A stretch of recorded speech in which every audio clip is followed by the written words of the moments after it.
Greetings, Shalom. It's a late here, but I don't have to be quiet since there's nobody else here. Don't have to whisper because there's no one to say be quiet.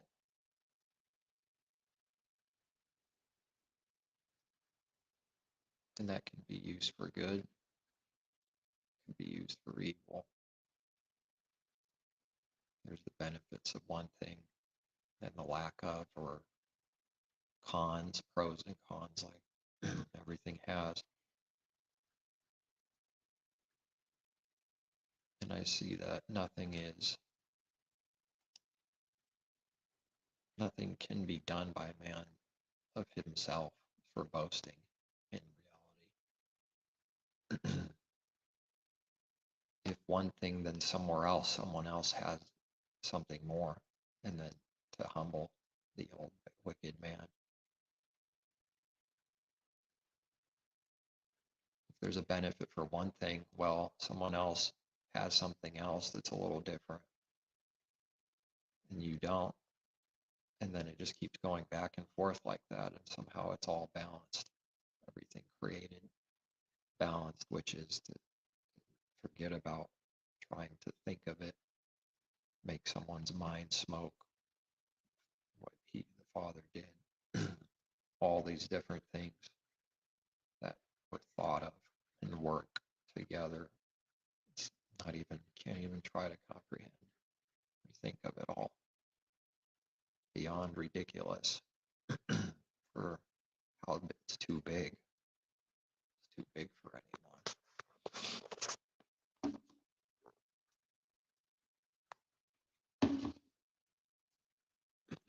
Now, the thoughts that came to mind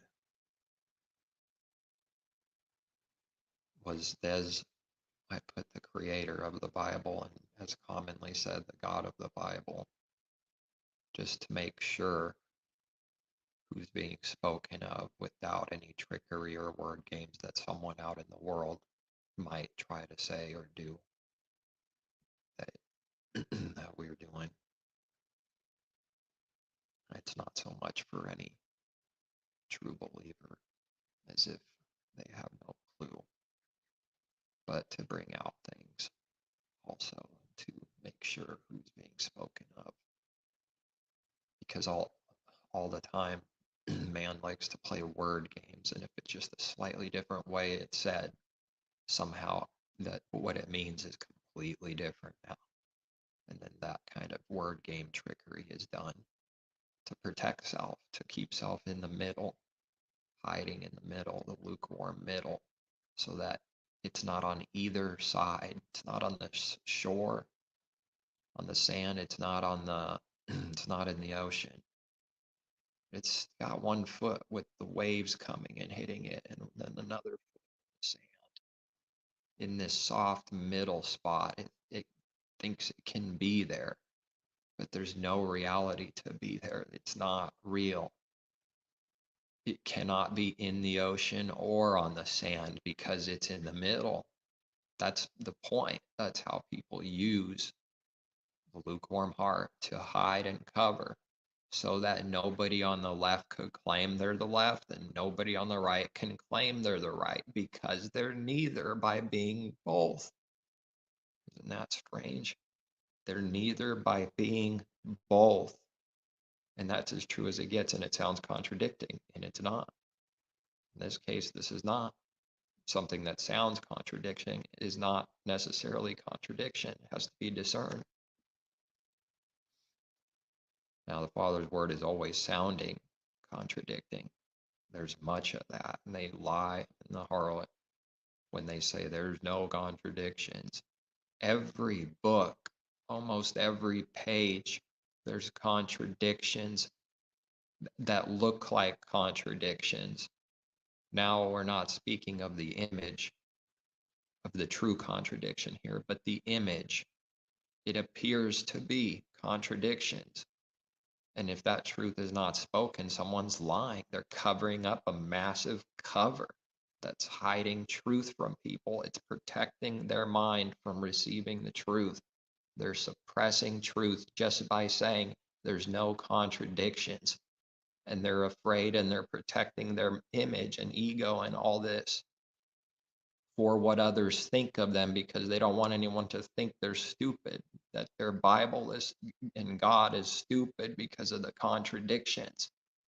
That's running and being afraid. They don't want to face that, because you can't be that blind to say there's no contradictions the way they're saying it. Are they really meaning there's no contradictions when that's all they do is contradict with their own doctrine? When they only put lies and contradictions onto his word themselves? There's no contradictions, they're saying? Where do we start? And that's a serious question. Where to even start?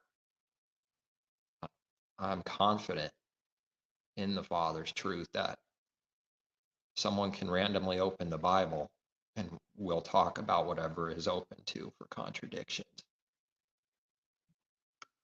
But now that makes it sound like his word is a contradiction and that it's bad, that it's no good. And that's not why it's being said, because they would be right by saying there's no contradictions in truth. That would be and is right. There's not. And they say those words, but they can't believe them because their doctrine is contradictions. And there's all kinds of apparent contradictions and that sound perfectly contradicting in his word throughout. And they're saying that there's not any of that. There is. They're lying.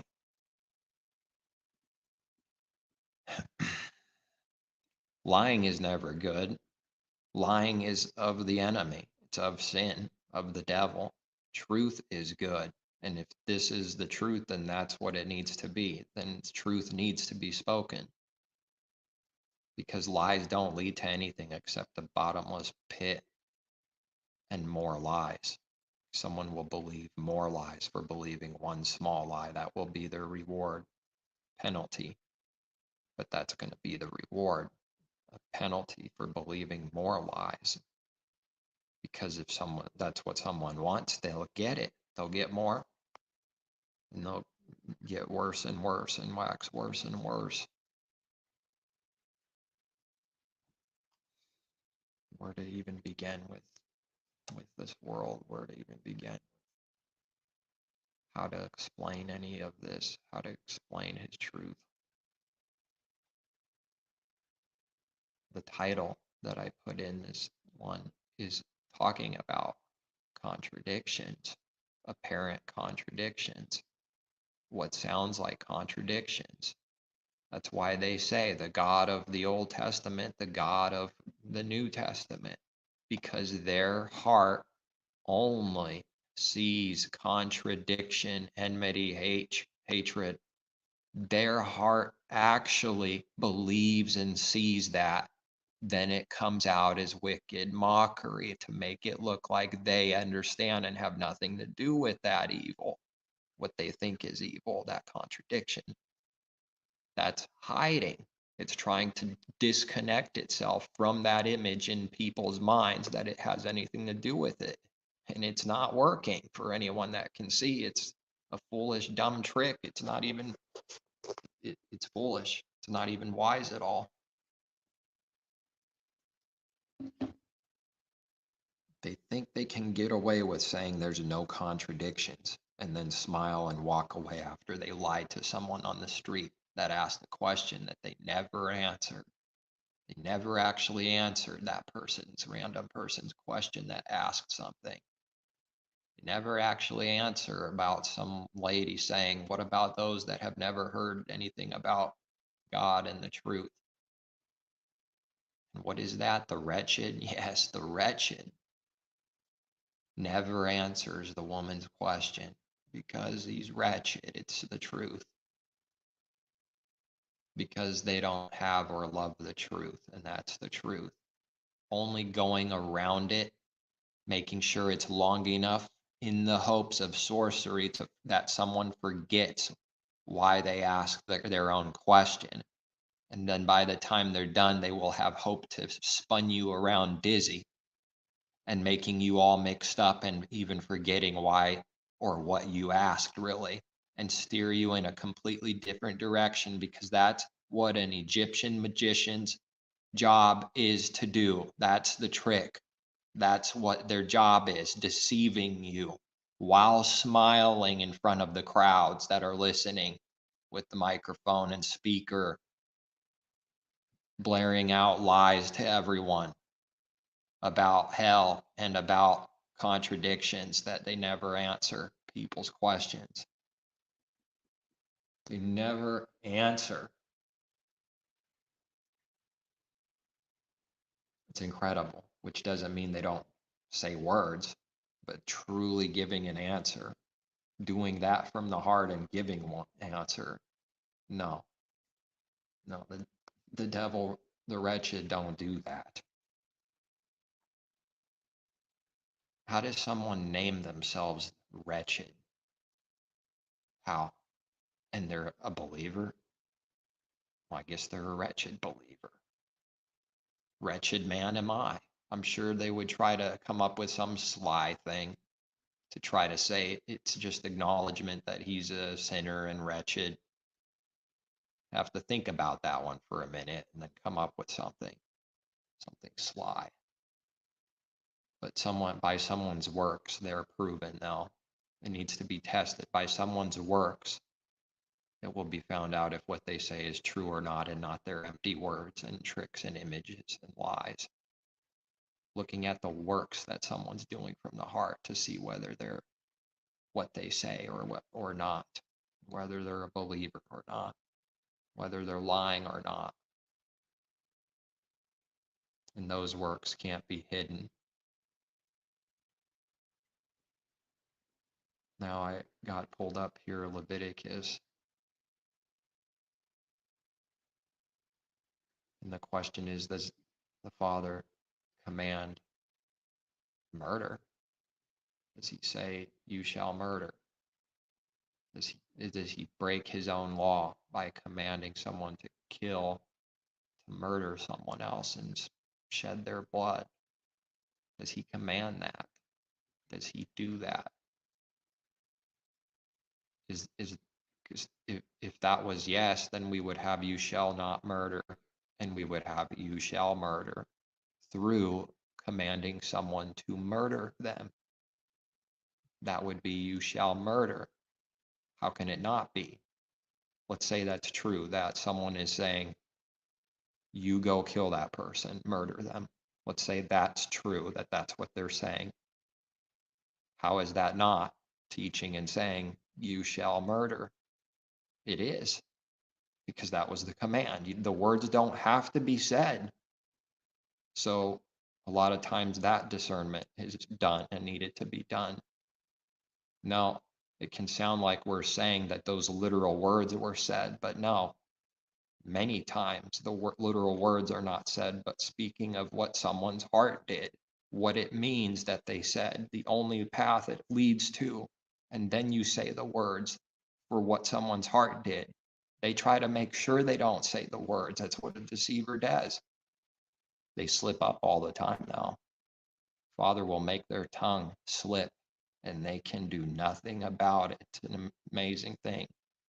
No matter how wise and strong someone thinks they are that hates him, he'll make their tongue slip up big time, and they'll just pour out with the mouth, with words of what they did not want to say, and they say it anyways. Go ahead and try to stop it, carnal man.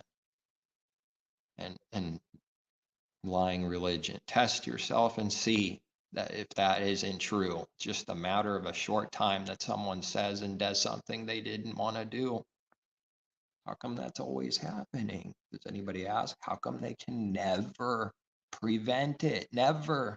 They could swear on some grave and altar right now, and it's coming. They will do it again. They will do it again. They could swear all they want. It's coming. They'll do it again. Might be 5 minutes later, too.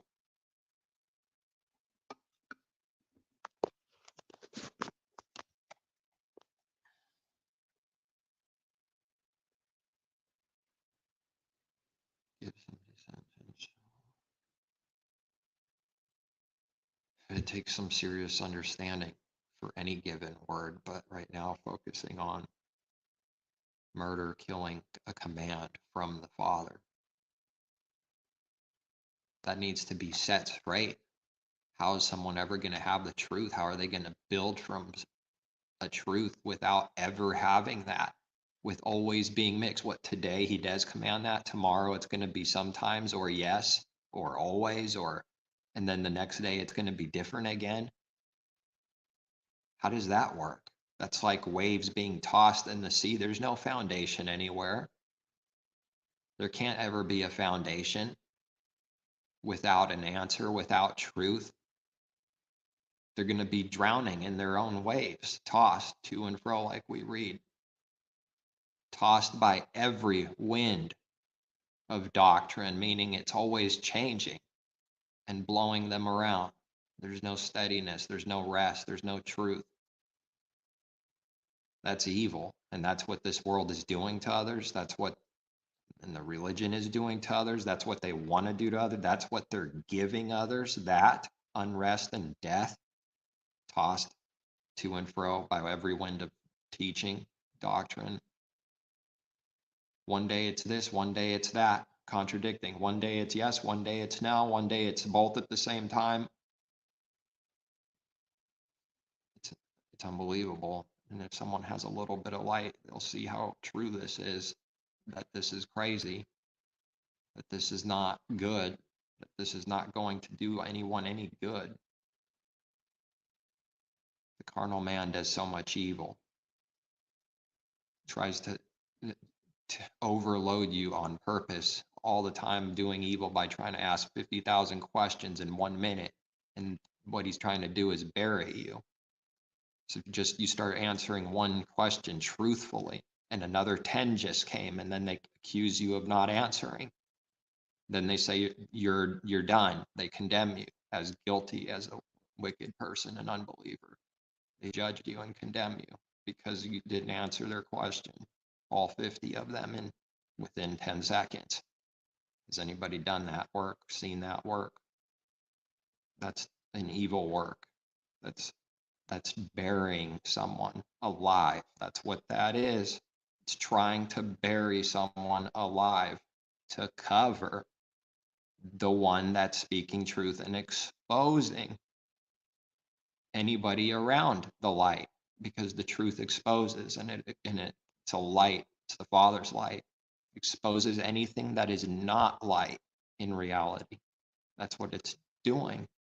So now the one being exposed is trying to bury, cover the light so that it does not shine anywhere on them or others. But they will make it look like they care about others by selling and making it look like that they don't want your light to shine on others, but it's actually only first and foremost about themselves. They don't want to be spotted. It's not caring at all about other people being spotted. It figures out quickly in its mind that if others, then me, it makes that connection instantly, like lizard.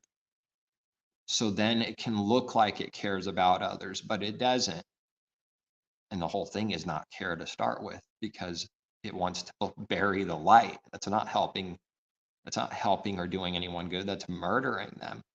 If someone wants to keep light away from someone, that's murdering all those people with hatred, with evil. It's murder. It's killing.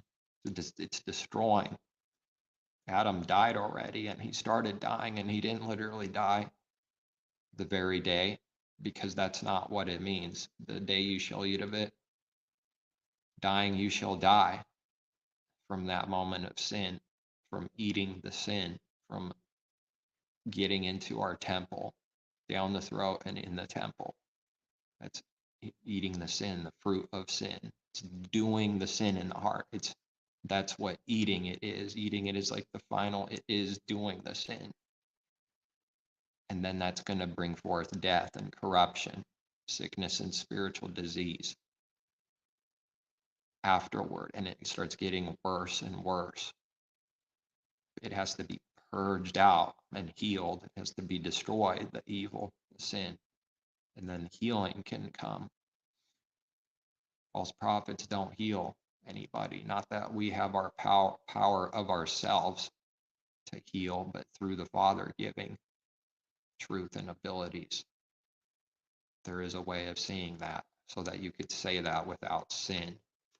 So that you can say, saving, healing without actually meaning that self is actually doing it of self.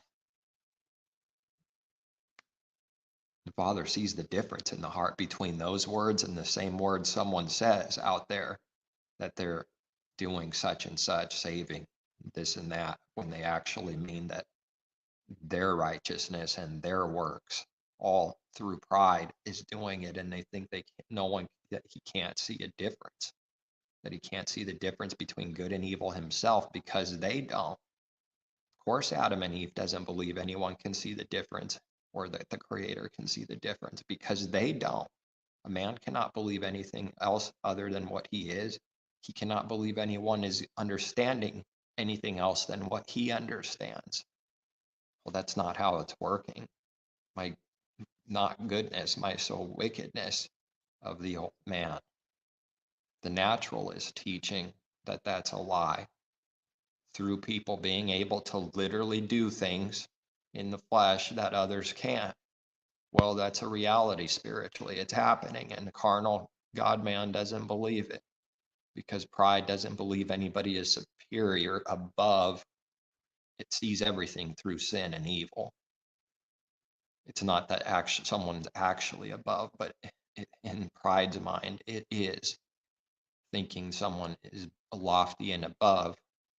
Well, and if it's someone from the world, they are doing that. They themselves think they're above, so it's going to be assumed that someone's doing the work of pride automatically, because that's all that's ever happening in this world is actual pride and sin in reality. Someone else is literally thinking they're better than someone else. They'll be careful to never say those words. Someone can slip up and say those words, or in a moment of wrath when they go completely blind from the evil and go extra blind. But they'll try to not say those words because that doesn't look good. That sounds bad to say, I am superior to everyone, just flat out like that. So someone will be careful not to say that. Blessing with the lips, doing good with the lips, but cursing inwardly. Selah. What is that word now? Oh, maybe when we get to it. Okay, Leviticus. Well, let's start with 29. 29. Is that 29 or 29? See, that's what it actually sounds and looks like. This is what deception and discernment needed for all things. Is it 29 or 29? And that doesn't sound like anything when just hearing this, literally, as if something like that was never said before by anyone. Yeah, but does someone see what it's meaning spiritually? Because that would be a revelation if they are from above. That it, and actually believing that it does look like that it's that deceitful, it looks that close of a masquerade, the evil. And it takes discernment, a miracle, impossibility of our own works to actually split the two and rightly divide 29 and 29. Is it two numbers or one? The two shall become one, and that adds up to 11. It just happens to right now. You just pick the verse. And then the 1 and 1 is 2, and the 2 become 1. For everyone who curses his father or his mother shall surely, there's no question here, and we'll look at the word surely.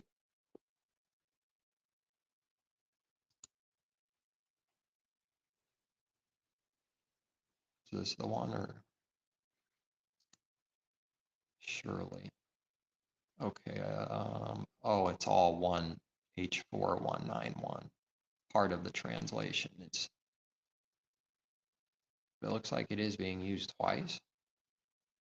No.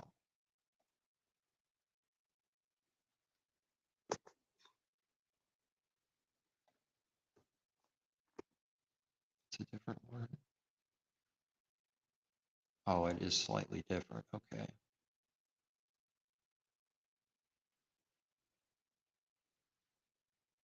Same root, but the actual text is slightly different from each other here. The same root. Oh, this is small. We have the same root of the word, but the actual text is slight. It's a little different detail, but the same root word in this word. To die, to kill, have one executed, to die, penalty, put to death, to perish, kill, to put to death, to dispatch. Dispatch going out. Yeah. Put them to death, kill, put to death. It's pretty strong, man. And this is Muth.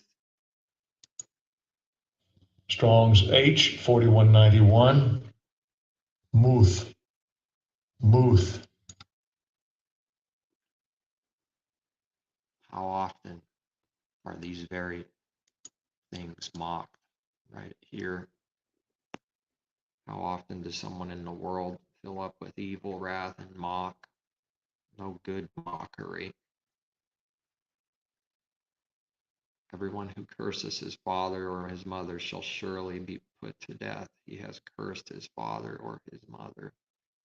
His blood shall be upon him. The man who commits adultery with another man's wife, he who commits adultery with his neighbor's wife, the adulterer and the adulteress. How often is one claiming the other is at fault? Now this one is innocent, and it's saying this, you. The same time, this one is innocent, going you, and they'll both have their little different story, and they'll both be lying and both be guilty, and someone is going to take a side in the world. They surely will. But for truth's sake, for what this is meaning is that this is sin. There's not one to be blamed here. Both sinned. The adulterer and the adulteress shall surely be put to death. The man who lies with his father's wife is uncovered. Okay, those were the ones, the verses I was thinking of, and others also, and other commands like it.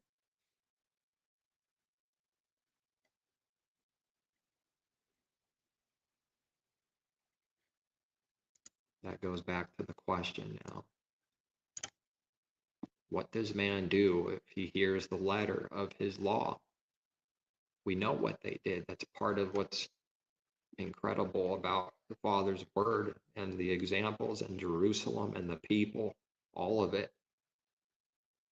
There's so much to it. It shows what man does. It shows what the carnal man thinks his word means. It shows what they literally do and speaks truthfully of what people do and say. And someone can't even discern whether something's a teaching from this world, teaching to do that for us, or just speaking what someone did. They can't discern between a barn and what's a good whatever, just something huge and obvious, and see no difference between a barn and a rock, a moth, a tire, between a tire and a basketball, something like that, because then I've heard it so many times. And how many times is it being done even secretly in the heart and not even said out loud, which counts? That counts. Just because no one heard, the Father heard.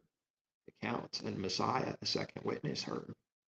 Now there's two witnesses to be guilty of that sin and judged, because it does take 2 or more witnesses, his law, his truth. Well, what did man do with that? We can learn. We can find out what man did with every word, how the religion was built, every word, what man does with the letter of the law and has no clue what he's doing. Never thought to ask the Father what anything means from the heart at any time. It makes me shiver inside. It's cold, like a big, strong wind just blew through. How is that possible? You would think even the most wicked man on earth would ask at least once, and it never happens to an unbeliever with the heart. Not saying the words in spite.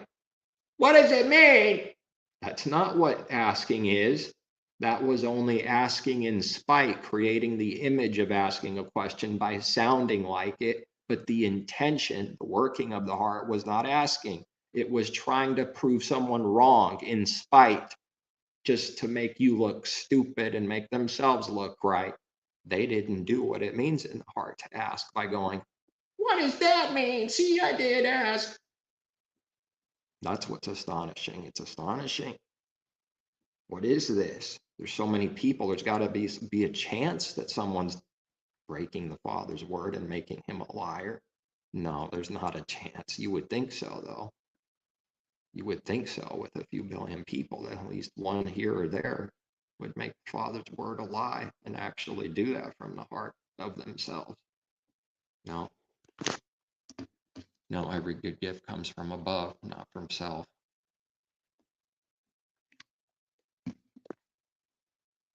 Now, elsewhere we read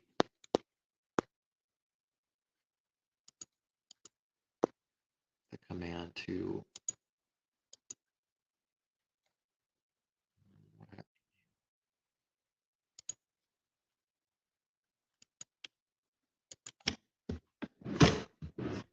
you shall not.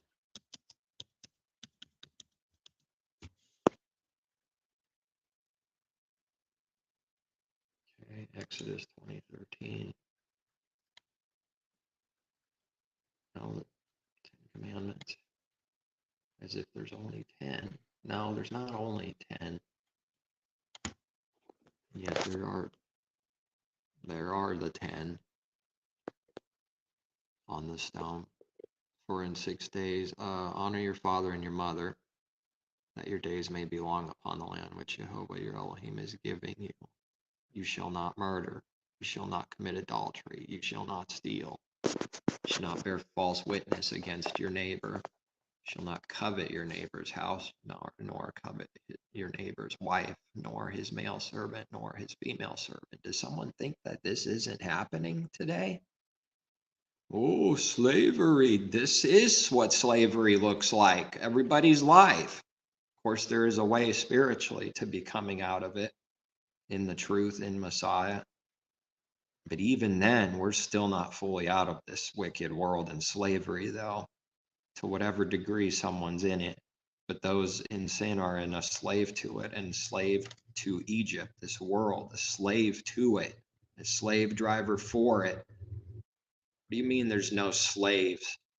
Someone that is working a job is a slave under their master, worldly master. But we read about worldly master. What are we supposed to do?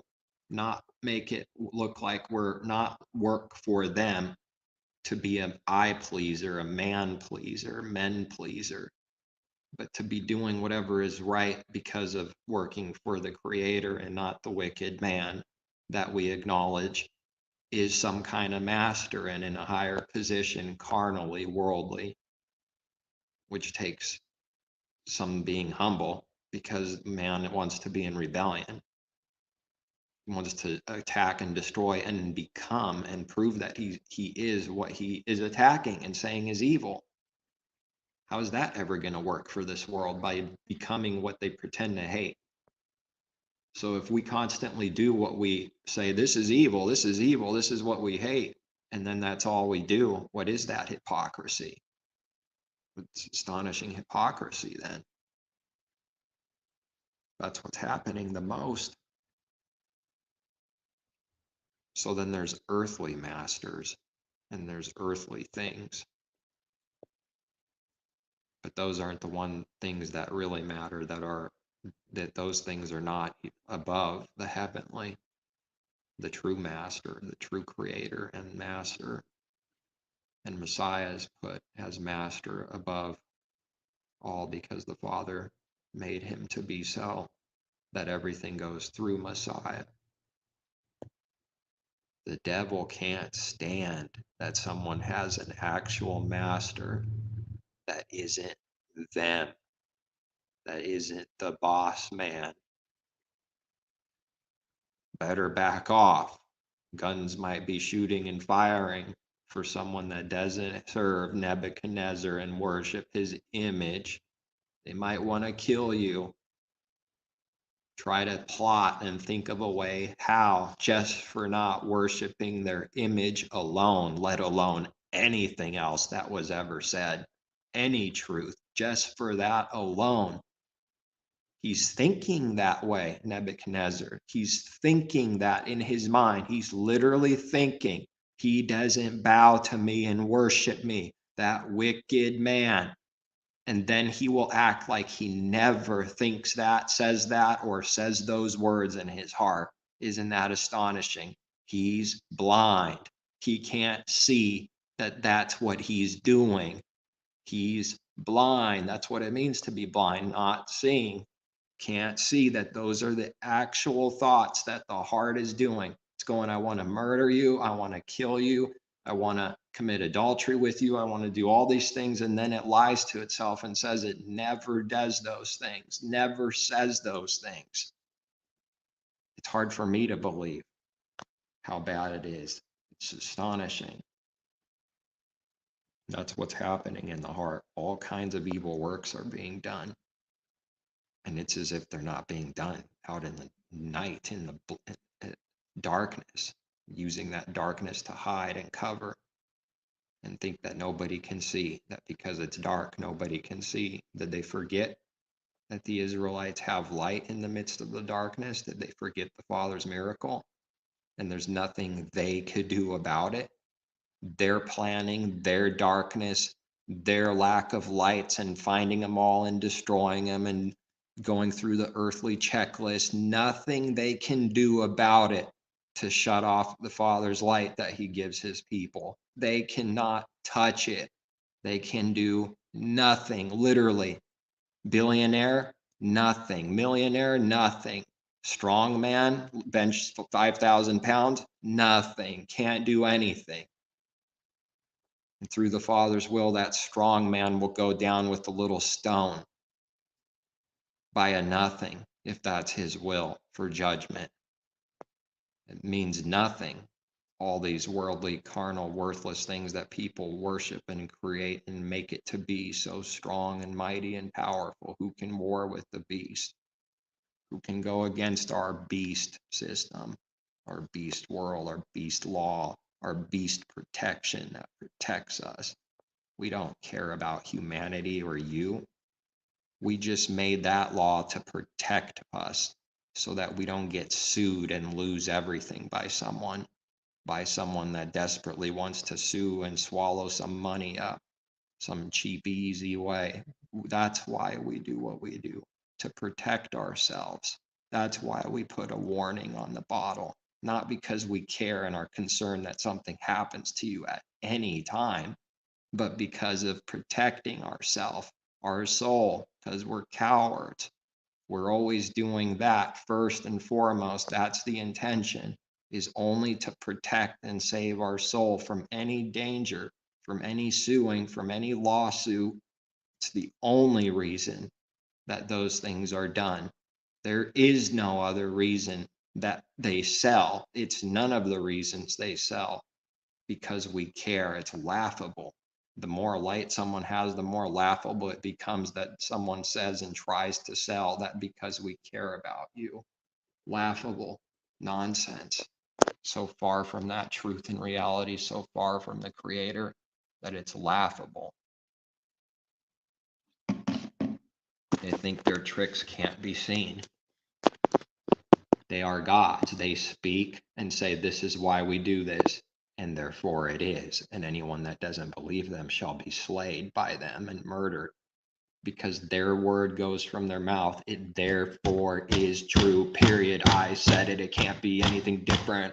Gonna make a song, gonna rap a little bit about this wickedness. No, nor his ox, nor his donkey, nor anything that is your neighbor's. No coveting anything. And actually, we read, nor anything that is your neighbor's. There, that covers it all, carnal man. Oh, what about this? Here, there, that covers it all. You know, that's what the carnal mind does. Now all the people witnessed the thunderings, the lightning flashes, the sound of the trumpet, and the mountain smoking. And when the people saw it, they trembled and stood afar off. Oh, yes. Then they said to Moses, you speak with us, and we will hear. But let not Elohim speak with us, lest we die. It's a deception that someone thinks they believe because they say those words. Those words can't be said while they love the Creator and seek to do his will and have anything to do with him. It cannot be done. You cannot say, you speak with us, a man, but we have nothing to do with the Father. He will never speak to us. Never speak to us. They say, let not Elohim speak with us. Never. Do not hear his voice. It's a lie. That's of the devil. Whatever they think Moses with, just replace Moses with anybody as far as the example in this world with someone is worshiping only the man, thinking that through that man that they believe in God. It's a lie. They don't believe in the Creator, not in the only true Creator, in the devil, in themselves, but not Jehovah, not the Creator. You speak with us and we will hear. This is a deception, deceiving themselves, thinking and getting themselves to think that they're believers by doing this. And it's not possible to be a believer when the heart has once never to hear from the Father. It's deceiving self through Moses, the people.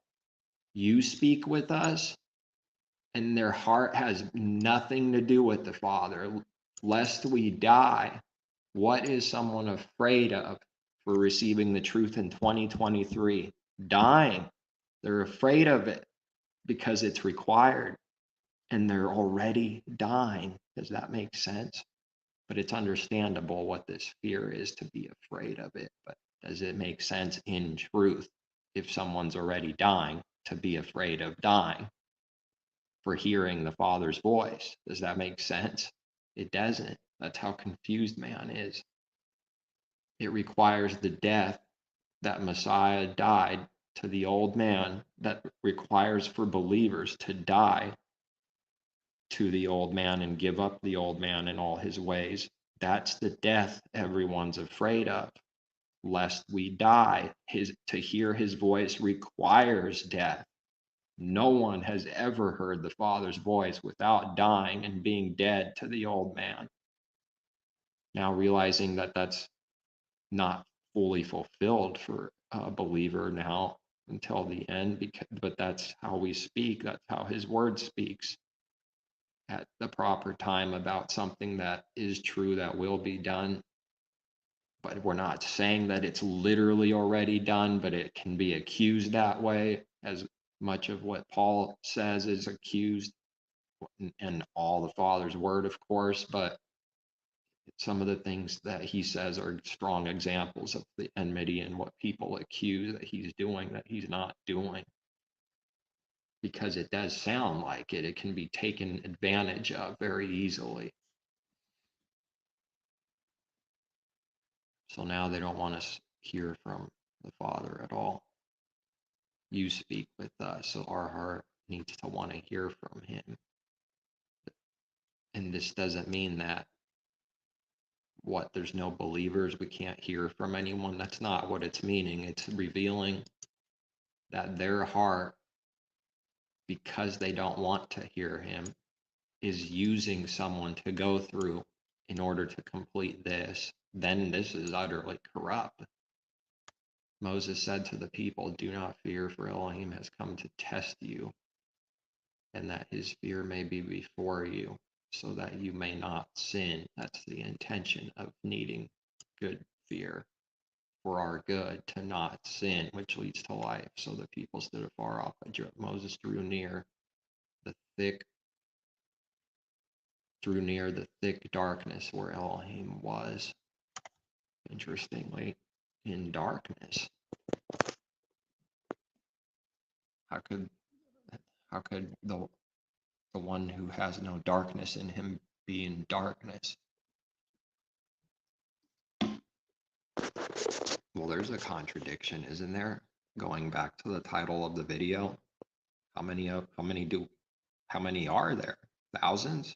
And they say there's no contradictions, but it's not. Nevertheless, if we don't have an understanding on any given thing, in our mind, it's a contradiction until we have understanding.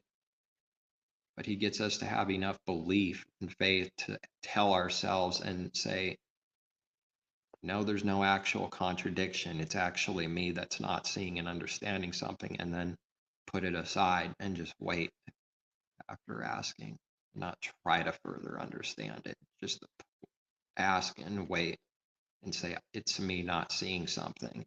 So it appears to be a contradiction, but now not calling it anymore that. That is if the right thing is being done. That's how it works. To then put it away for a time and not actually in the heart say, this is contradiction, this is evil. But realizing that what it is in our mind while not actually calling it that. That's a fine line. It's possible. It's impossible with man. All things are possible with the Father. It doesn't sound like it's possible to do that. But it is.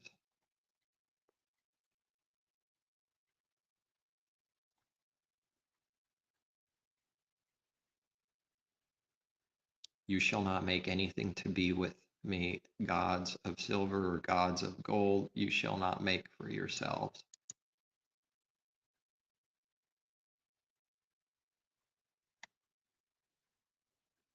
What were they doing with Moses? Were they not already breaking this? Did Moses see it? That Moses became their God, their leader, their Elohim? Didn't they say they wanted nothing to do with the Father? They didn't want to hear from him, only you. You speak with us. We will hear, but the creator of the heavens and earth, we will not hear. Let not Elohim speak with us. Moses, though, we will hear. Does that not sound like worship? Isn't that worship? And already Moses becoming a God in someone's heart, in the people's heart. Boy, what a mess the natural man is in. How many contradictions is within him and he cannot see. Every word is true, and yet the letter kills. Doesn't saying the letter kills saying that his word is a lie, that it's murder, that it kills, and then yet we're saying every word is true? Because both things are true. The letter kills and his word is true. How does it kill? When we don't understand, then evil is going to be done through trying to keep the law and commandments of ourself, or commanding others to do whatever it is in his word to do. Like go and kill someone. Back to the title, go and murder someone. Can't play games. It's murder if someone sheds blood. That's what that is. Murder is done on purpose. It's shedding blood. If it's on purpose, it's murder. There's no soft sugarcoating it at all. If it's with intent, it's called murder.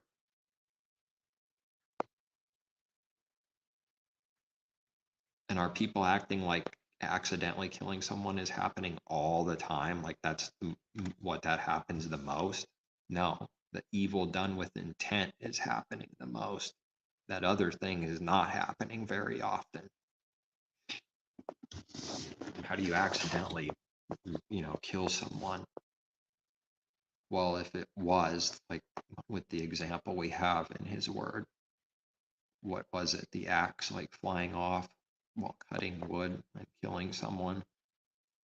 If that truly happened and it wasn't some kind of trick to make it look like it happened, to make it look like an accident, because how often is that done? Well, then, yes, you could call that an accident. But the point is that the murder, the killing is murder.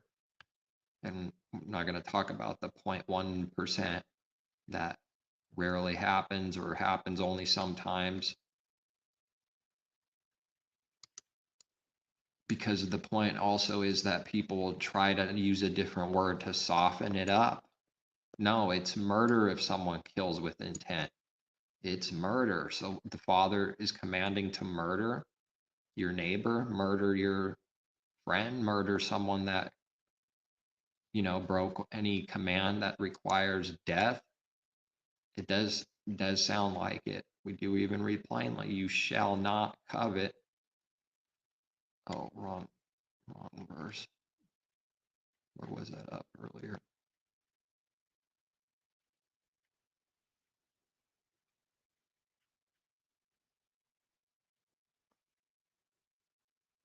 Okay. Oh, Leviticus, that's why. It both happen to be chapter 20. That's what confused me. I'm looking in the right chapter in my mind, but the wrong book. The man who commits adultery. The adulterer and the adulteress shall surely be put to death. Now, when man reads that, he's already assuming something and it's already going corrupt. Why is it already being assumed that we're supposed to do this by our own hand? To literally do that? Isn't that being assumed and added if someone were to do that as they did? And the example with the woman that was caught in adultery, they wanted to stone her to death right in front of Messiah and the people. Can someone see what an evil heart that is? That they're hypocrites, that they are the filth and evil that they want to stone themselves, and they just proved it before witnesses. The Father never commanded anyone to get a stone and kill their neighbor, kill somebody, shed blood, murder, and break the command, you shall not murder. Never. The problem is not seeing the word, not seeing how this is true at all, nothing given, no sight on what that looks like, so that there's no way in someone's heart. Then this is sounding pretty foolish. This is sounding pretty bad because it's obvious he commands to kill, someone will say. But yeah, it's obvious in the letter. It is obvious through the letter. We're talking about the heart and reality, not what it sounds like only. We have to do righteous judgment, not unrighteous, wicked judgment, which is judging by appearance. The word looks like something, the word sounds like something, and someone shared with that specific thing with me earlier about actually the word itself being judged wickedly and outwardly, judging its outwardly appearance by how it sounds and reads and looks. It sounds and looks like, and how it reads literally. That command not to judge unrighteous judgment and only outward appearance applies for judging his word, for discerning his word. We can't judge it by what it sounds like and looks like, ever. Something may be true or it may not be true. Sounding like it is not the confirmation or proof.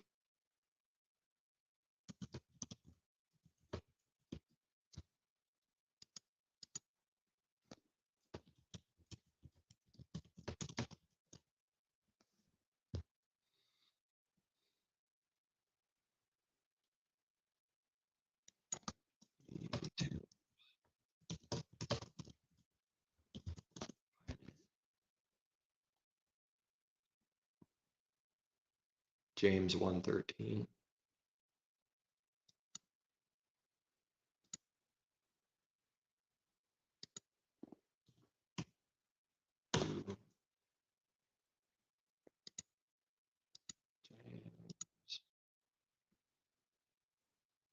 James. Where is it? Oh, 113. Hey, that's the number of rebellion, 13. Let's see what we'll read. Get some more water.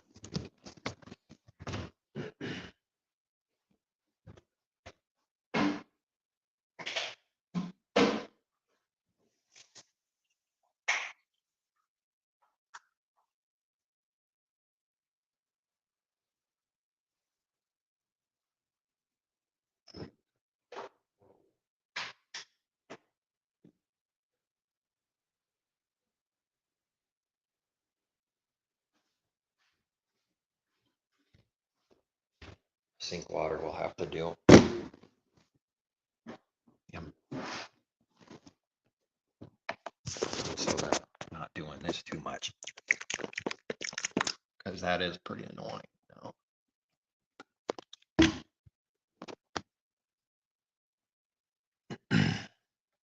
Okay, James 1:13. Let no one say when he is tempted. When is the right time to apply this word? When he is tempted. That's something to remember, so much to remember. I am tempted by God, Elohim, for Elohim cannot be tempted by evil, nor does he himself tempt anyone. Let no one say when he is tempted. This verse doesn't apply when there's no temptation. Now, that's not meaning speaking of his truth. That's what it sounded like right there. But when it's really working, when it's really applying, because all the time people are applying something or saying something when it doesn't apply, and it instantly becomes corrupt just for that reason alone, even if the rest of what they're saying is right. If it doesn't apply, it's a lie already, it's corrupt. But yes, we're allowed to speak of the truth while not being tempted. That's not the point. It's to bring out when this really has an impact, when it's really meaning something, when it counts. Then it counts to think of these verses. Let no one say when he is tempted. Wait till someone's really tempted to sin, to do evil. Then remember these words. I am tempted by Elohim. Let no one say this. I am tempted by Elohim, for Elohim cannot be tempted by evil, nor does he himself tempt anyone. Now the question is, does someone believe this word? Does anyone in the world, anyone, but especially someone that claims to believe in the church world and religion, especially because of what's expected of an unbeliever, it's when someone says they believe, do they believe what this means in their heart? Do they believe it always? No games, always true about everything, about all things. Always applying, never wrong, never a lie. It's always true. He tempts no one. Always true. Do they believe it? He does not tempt anyone. That means he doesn't actually go, do this, and puts a power, a spiritual thought, wickedness in the heart from himself doing that to someone.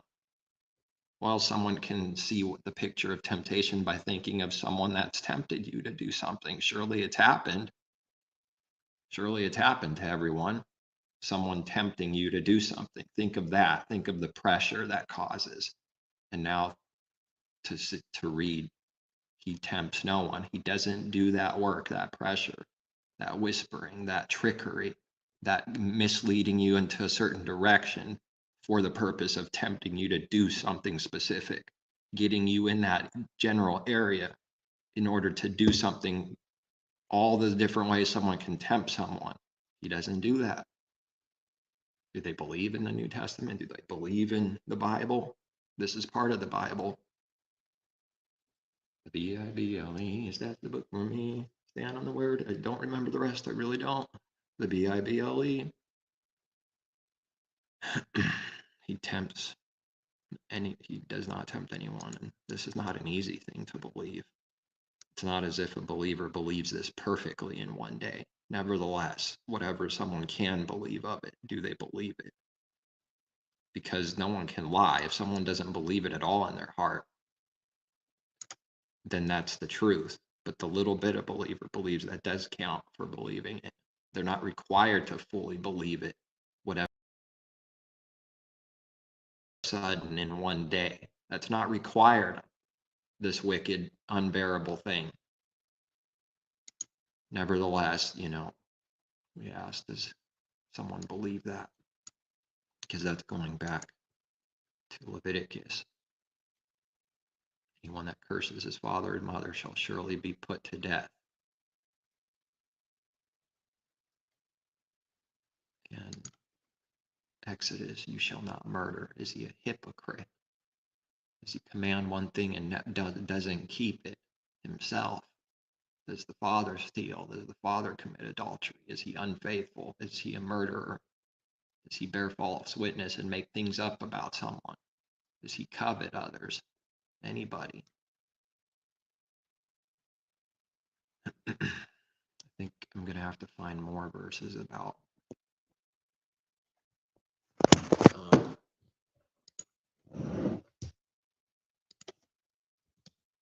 put to death.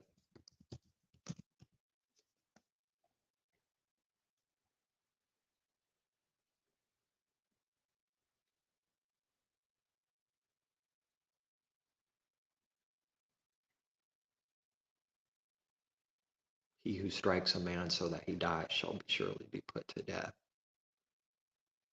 He who strikes his father or his mother shall surely be put to death. He who kidnaps a man and sells him, or if he is found in his hand, shall surely be put to death. He who curses mother or father shall surely be put to death. If the ox tended to thrust with its horn in times past, and it has been made known to his owner, and he has not kept it confined, so that it has killed a man or a woman, the ox shall be stoned, and its owner also shall be put to death. Whoever lies with an animal shall surely be put to death. Ye shall keep Sabbath, therefore, for it is holy to you. Keep the Sabbath. Everyone who profanes it shall surely be put to death. For whoever does any work on it, that person shall be cut off from among his people. Whoever does any work on the Sabbath, they shall surely be put to death. We have some contradictions with those that are commanding carnal commands today and not putting someone to literal death. How could they believe one and not do the other? So if they're saying such and such is the Sabbath, and then not putting someone to death for breaking it, they're not keeping his word according to the letter. Doesn't that prove something's wrong? By partially keeping a tiny bit of the letter, but not keeping the rest of it, picking and choosing what to keep. What are they going to say to that?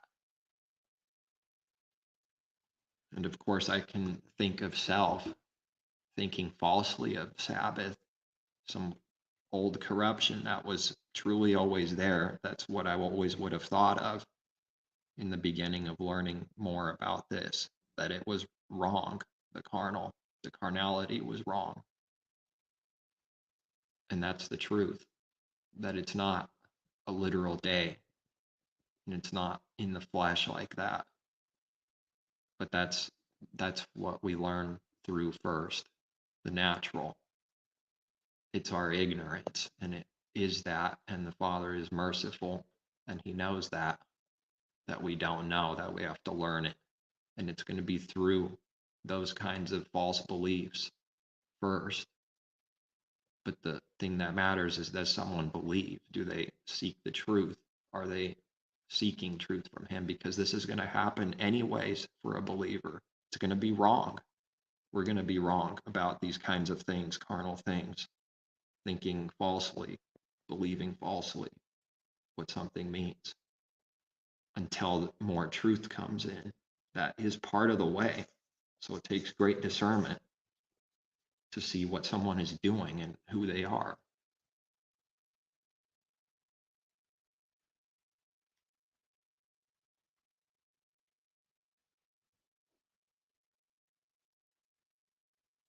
Shall surely be put to death.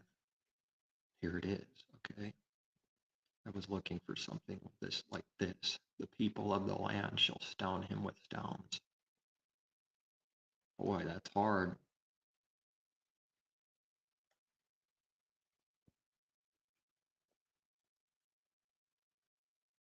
Man, why he who commits adultery with his neighbor's wife, that's what we read earlier, shall surely be put to death. And other laws, daughter-in-law, the man lies with the male as he lies with the woman. Both of them have committed abomination. They shall surely be put to death. Their blood shall be upon them.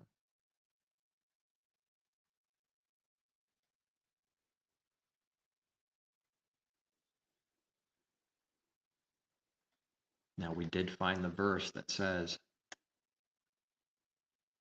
where is it? The people of the land shall stone him with stones. I'm trying to remember now what someone shared with me about what a stone is, what a rock is.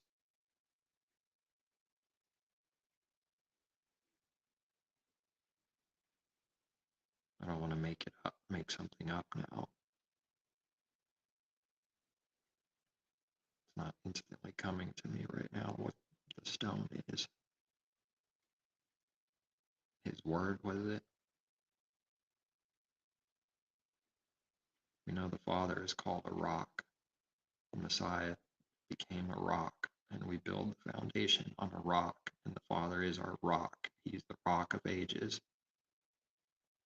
Now, that's the same word that's spoken of as forever when someone picks and chooses about judgment, forever, punishment. It's the same word, olam, olam. He's the rock of olam, olam, the ages. But all of a sudden there it's ages, right? It's not the God of eternity.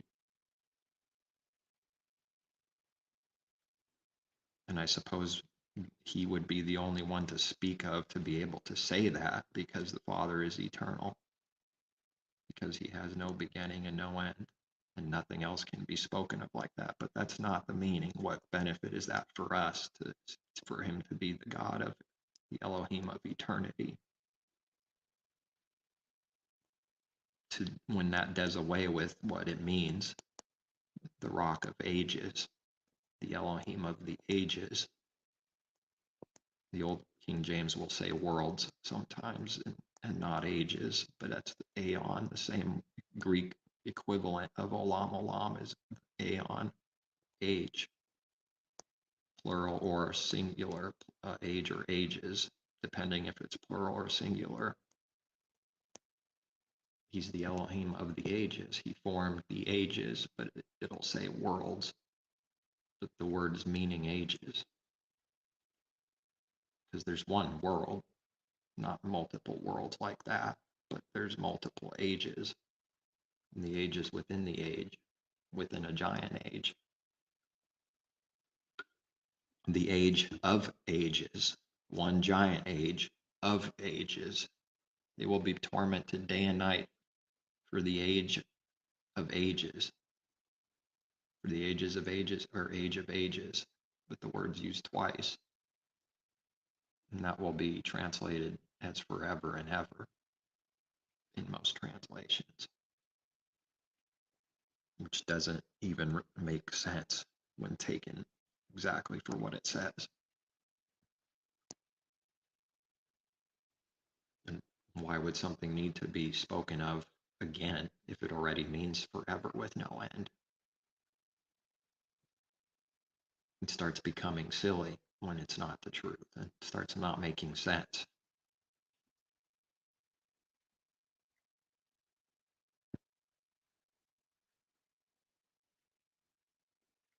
We read elsewhere to put on the breastplate, the armor, the shield.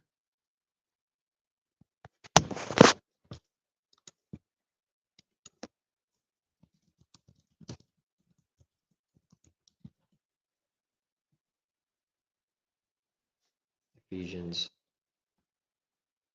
6:14.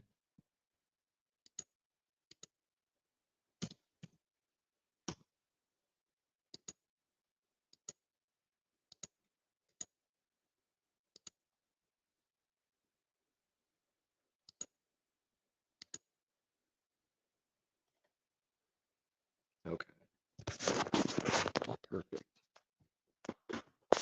Be strong in the master and in the power of his might.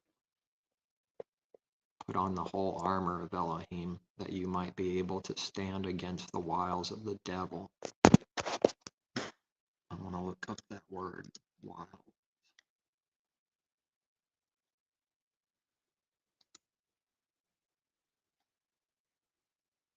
Cunning arts, deceit, craft, trickery. Okay. So then, to stand against the cunning art, the crafts, trickery, sorcery, deceit of the devil. For we do not wrestle against flesh and blood. What is carnal warfare? I'm going to have to open up another tab. 20 should do. 40.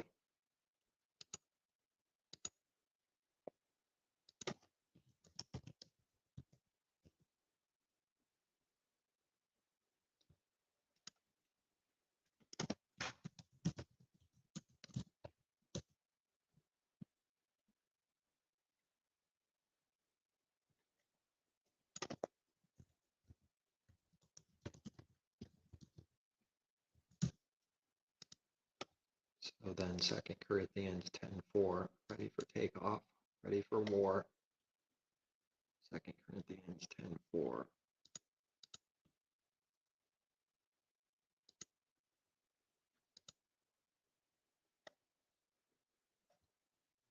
Ephesians, we do not wrestle against flesh and blood. This is what we don't wrestle against. This is the truth for believers, but against principalities.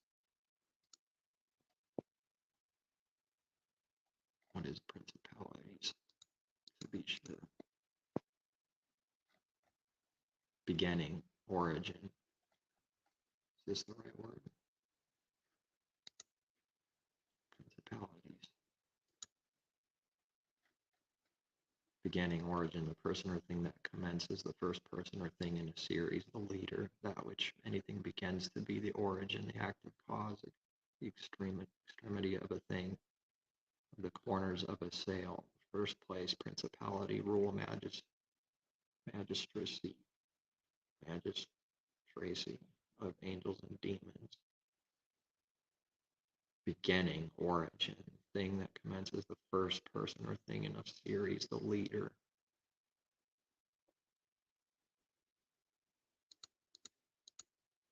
Okay, leader, power,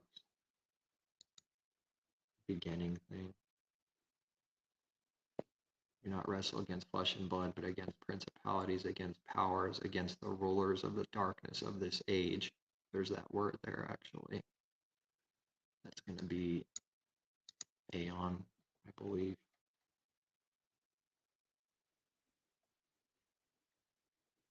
The exact same word that's translated as forever many times. I believe it's that word.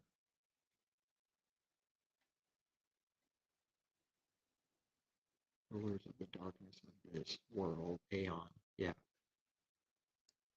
Aeon. That would be translated for forever, forever and ever when it's twice, many places in translations. So let's say forever now. Against the rulers of the darkness of this forever. Against the rulers of the darkness of this eternity, or eternities, plural eternities. Age. 15% battery life. I'm actually going to have to plug it in because it drains slowly even while charging with the computer. Means that draw on it from streaming is a little higher than the total current coming in from the slow computer charging, which is probably like a half amp or not even.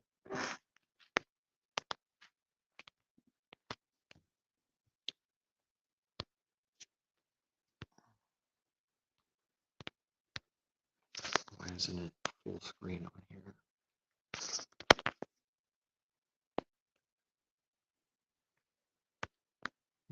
What did I do? I opened up something here.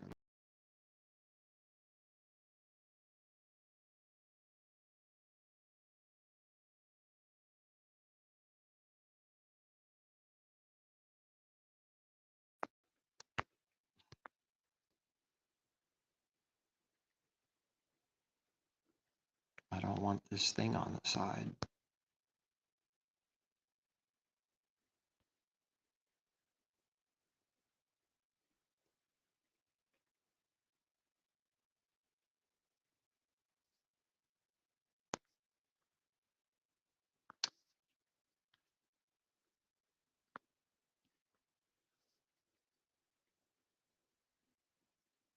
Huh.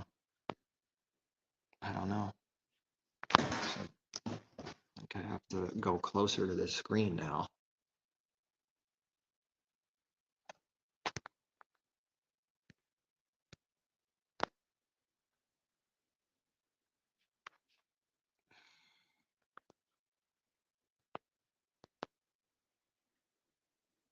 Okay, I guess I'll just deal with it. Against spiritual hosts of wickedness in the heavenly places, in high places. This is messing the way this, I don't know how to make it go back to how it was.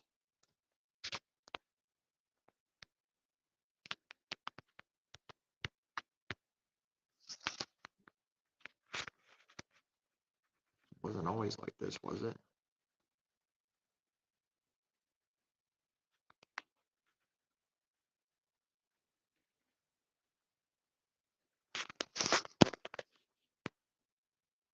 Maybe, I don't know. Therefore, take up the whole armor of Elohim, that you may be able to withstand in the evil day, and having done all to stand. Stand therefore, having girded your waist with truth, having put on the breastplate of righteousness, and having shod your feet with the preparation of the gospel of peace. Above all, taking the shield of faith, with which you will be able to quench all the fiery darts of the wicked one, and take the helmet of salvation and the sword of the Spirit, which is the word of Elohim, praying always with all prayer and supplication in the Spirit. Those who worship him in spirit and in truth, as Messiah said, he seeks such, being watchful to this end with all perseverance and supplication for all the saints.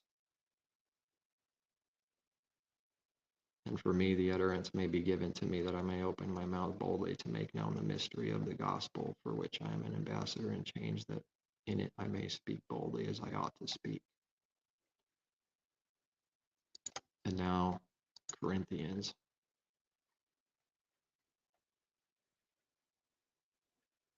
It's also speaking about being bold.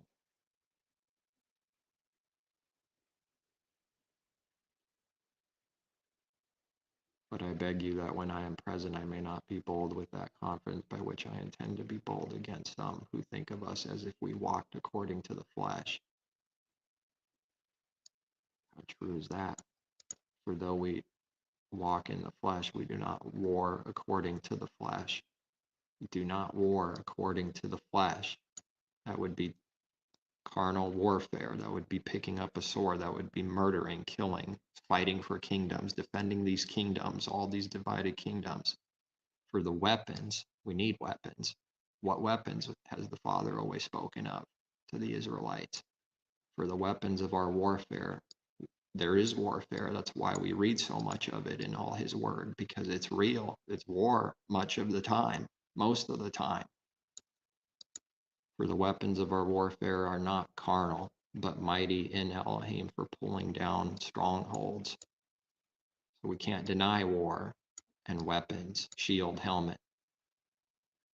And yet it's not weapons of warfare that are carnal at all, but mighty in Elohim for pulling down strongholds. Our weapons of war are not carnal, earthly, natural, casting down arguments and every high thing that exalts itself against the knowledge of Elohim, bringing every thought into captivity to the obedience of Messiah. Suppressing a wicked thought and then bringing it to captivity so that we're not thinking it in the heart. That's a miracle that the Father can do. And we need it to be done. To do that work is a miracle. It literally takes his power. Cannot be done without him. and being ready to punish all disobedience when your obedience is fulfilled. Do you look at things according to the outward appearance? There it is. Speaking of the Father's word now, what it sounds like, what it looks like, that's the outward appearance. If anyone is convinced in himself that he is Messiah, let him again consider this in himself, that just as he is Messiah, even so we are Messiahs.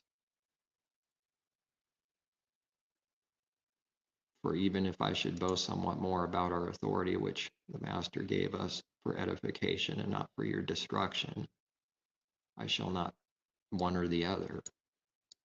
I shall not be ashamed, lest I seem to terrify you by my letters. By letters. For his letters, they say, are weighty and powerful, but his bodily presence is weak and his speech contemptible. Let such a person consider this, that what we are in word by letters, when we are absent, such we will also be indeed when we are present. That's not something you'll find in this world. This is special. Someone is a lot different than what they sounded like when someone starts seeing them face to face and knowing them. All of a sudden, their words aren't matching their deeds when it comes to reality. That what we are in word by letters, what we sound like through letters, when we are absent away from someone, such we will also be in deed works when we are present. This is the lack of hypocrisy. We dare not class ourselves or compare ourselves with those who commend themselves, but they measuring themselves by themselves and comparing themselves among themselves are not wise. No wisdom in that. We, however, will not boast beyond measure, but within the limits of the sphere which Elohim appointed us, a sphere which especially includes you.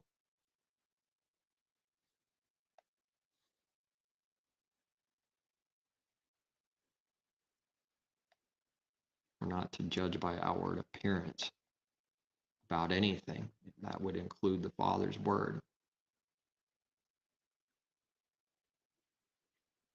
And our weapons are not carnal.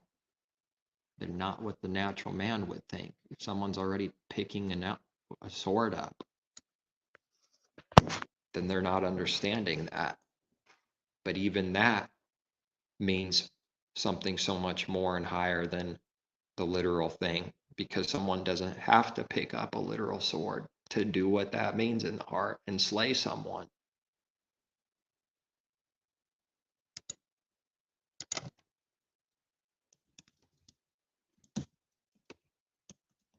Let's see if I can find this.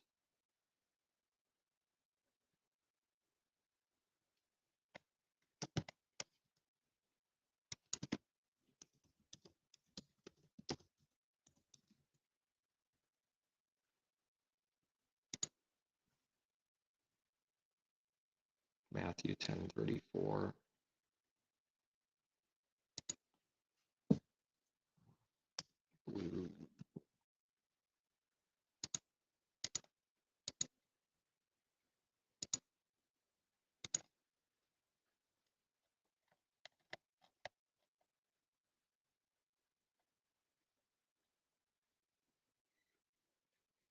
No, that's not it.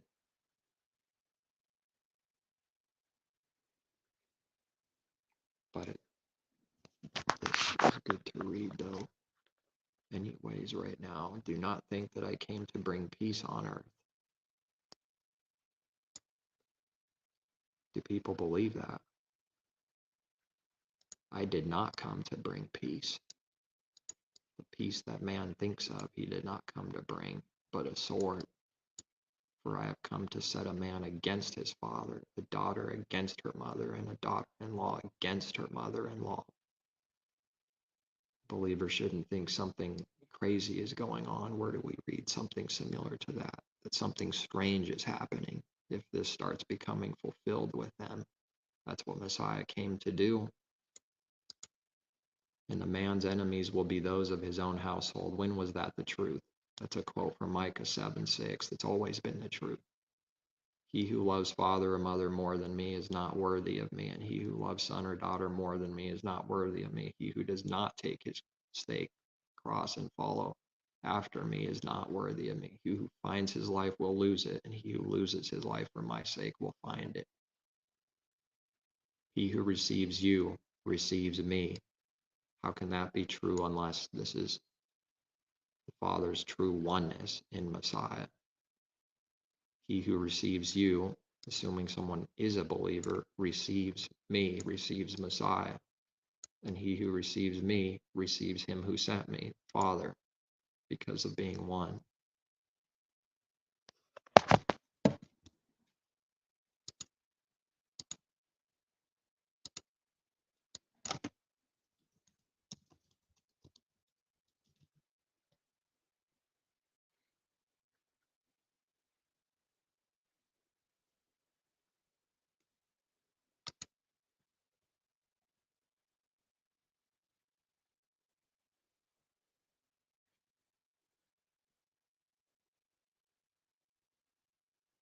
Luke 22:36.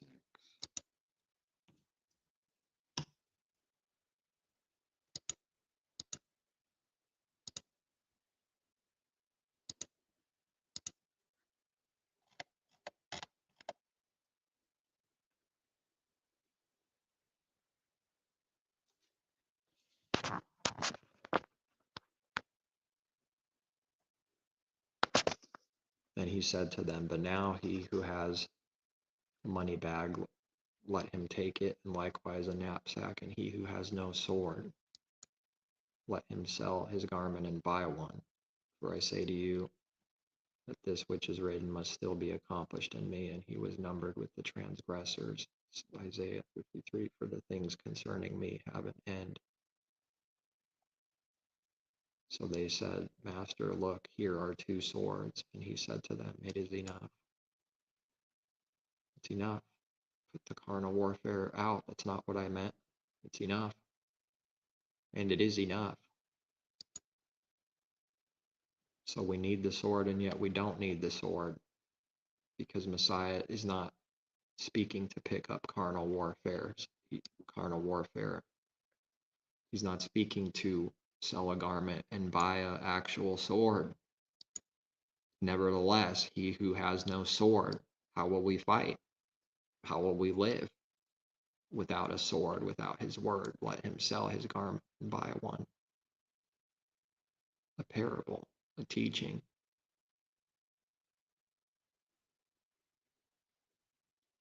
So we do need a sword. We do need a sharp sword to fight with, the word, or else lies will destroy, or else lies will confuse, or else lies will eat away like a cancer someone's heart, someone's spirit, and start destroying truth, its goal, and start destroying everything around it until there's nothing left to destroy.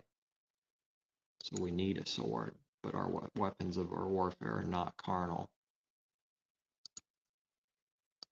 Has that always been the truth? Elohim does not change.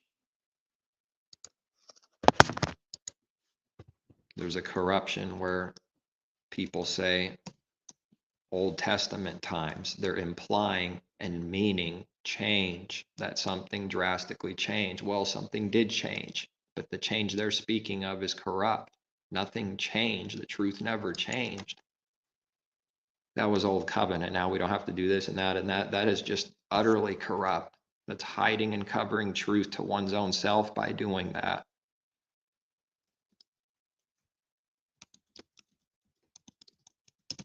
Father is his truth. He is his word. And the Father never changes. His word never changes.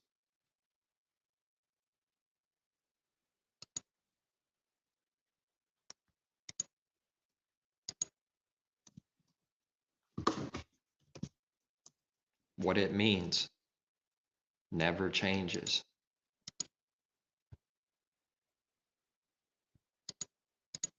Okay, 3. What it's always meant, never meant anything different.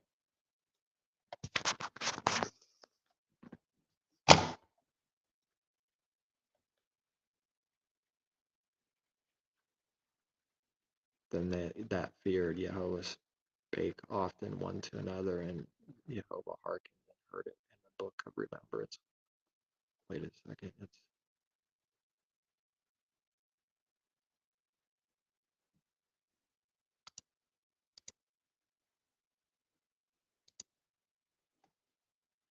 wrong verse.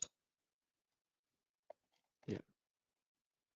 For I am Jehovah, I change not. Therefore, you sons of Jacob are not consumed. He doesn't change who he is, what his truth is, what his word meant and means, what it always meant. Never changes. It's man that's supposed to learn it. It's not the other way around, like prideful man is saying and implying and doing. Backwards. Saying that he changed, his truth changed, and their God. In the heart. Will a man rob Elohim? Yet ye have robbed me. But you say, wherein have we robbed thee? In tithes and offerings.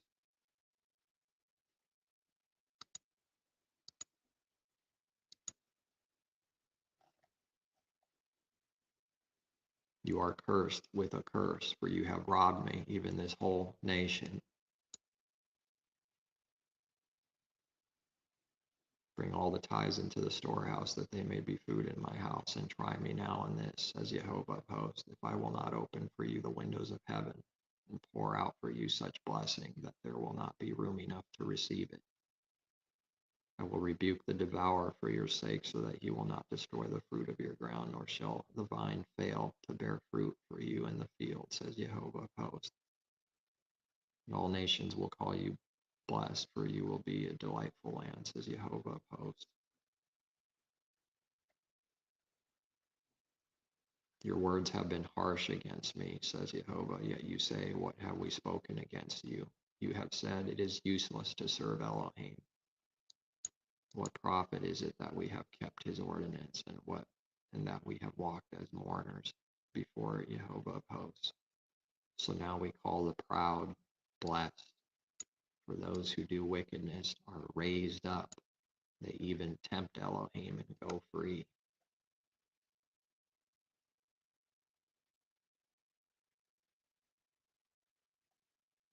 Those who fear Jehovah and who meditate on his name, they shall be mine, says Jehovah of hosts, the day that I make them my jewels, and I will spare them as a man spares his own son who serves him. And you shall again discern between the righteous and the wicked. This is what Messiah came to do. This is what we do in Messiah, because that day came in Messiah, and that day starts coming for those that believe. To finally do what these words mean, to discern for once between good and evil, righteous and wicked. One who serves Elohim, someone says you're not supposed to do that. Why are you always trying to find out if someone's a believer? To keep Malachi 3:18, because his word never changed. You shall again discern between the righteous and the wicked, between one who serves Elohim and one who does not serve him. That's what we to do, discern. One who serves between one who does and one who does not.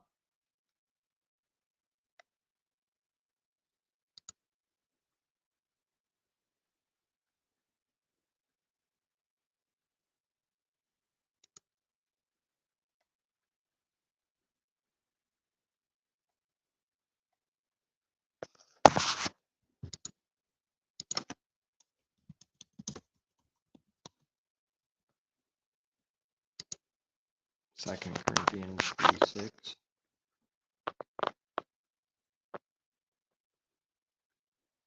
Not that we are sufficient of ourselves to think of anything as being from ourselves, but our sufficiency is from Elohim, who also made us sufficient as ministers of the new covenant. New covenant, not of the letter. It's implying, and it's okay when it's true to imply, the old covenant, in contrast to the new covenant, not of the letter, the old, but of the spirit, the new. For the letter kills, speaking of the Father's word, the letter, but there's an understanding for what letter means, what Old Covenant means, what the letter of his word and law means. That letter and how that works kills. It sheds literal blood even to the most extreme. But the Spirit gives life. It does not shed blood and kill. But if the ministry of death, speaking of the Old Covenant, the letter of the word written and engraved on stones, cold and hard, was glorious, so that the children of Israel could not look steadily at the face of Moses because of the glory of his countenance, which glory was passing away. Man's glory is always passing away. But the good is so good that even the thing that points to it has its own glory. The shadow, because it points to it. And it's not the true glory. It points to the true glory. How will the ministry of the Spirit not be more glorious? For if the ministry of condemnation had glory, the ministry of righteousness exceeds much more in glory. For even what was made glorious had no glory in this respect, because of the glory that excels. For if what is passing away was glorious, what remains is much more glorious. Therefore, since we have such hope, we use great boldness of speech, unlike Moses, who put a veil over his face so that the children of Israel could not look steadily at the end of what was passing away. They can't see the end of what that is, that it's death. They could not look steadily at the end of what was passing away, but their minds were blinded. Who? Everyone who can hear this. But their minds were blinded, for until this day, that applies right now too, we say it again, until this day, 2023 update, the same veil remains unlifted in the reading of the Old Testament, because the veil is taken away in Messiah. But even to this day, when Moses is read, a veil lies on their heart. Nevertheless, when one turns to the Master, the veil is taken away. New covenant, new marriage, new everything. Now the Master is the Spirit, and where the Spirit of the Master is, there is liberty, freedom, freedom from sin, freedom from the law of condemnation and death, the covenant of condemnation, the letter of the law that kills. But we all, with unveiled face, beholding as in a mirror the glory of the Master, are being transformed into the same image, need to be made in the Father's image, being made, transformed, being made into the same image from glory to glory, just as by the Spirit of the Master.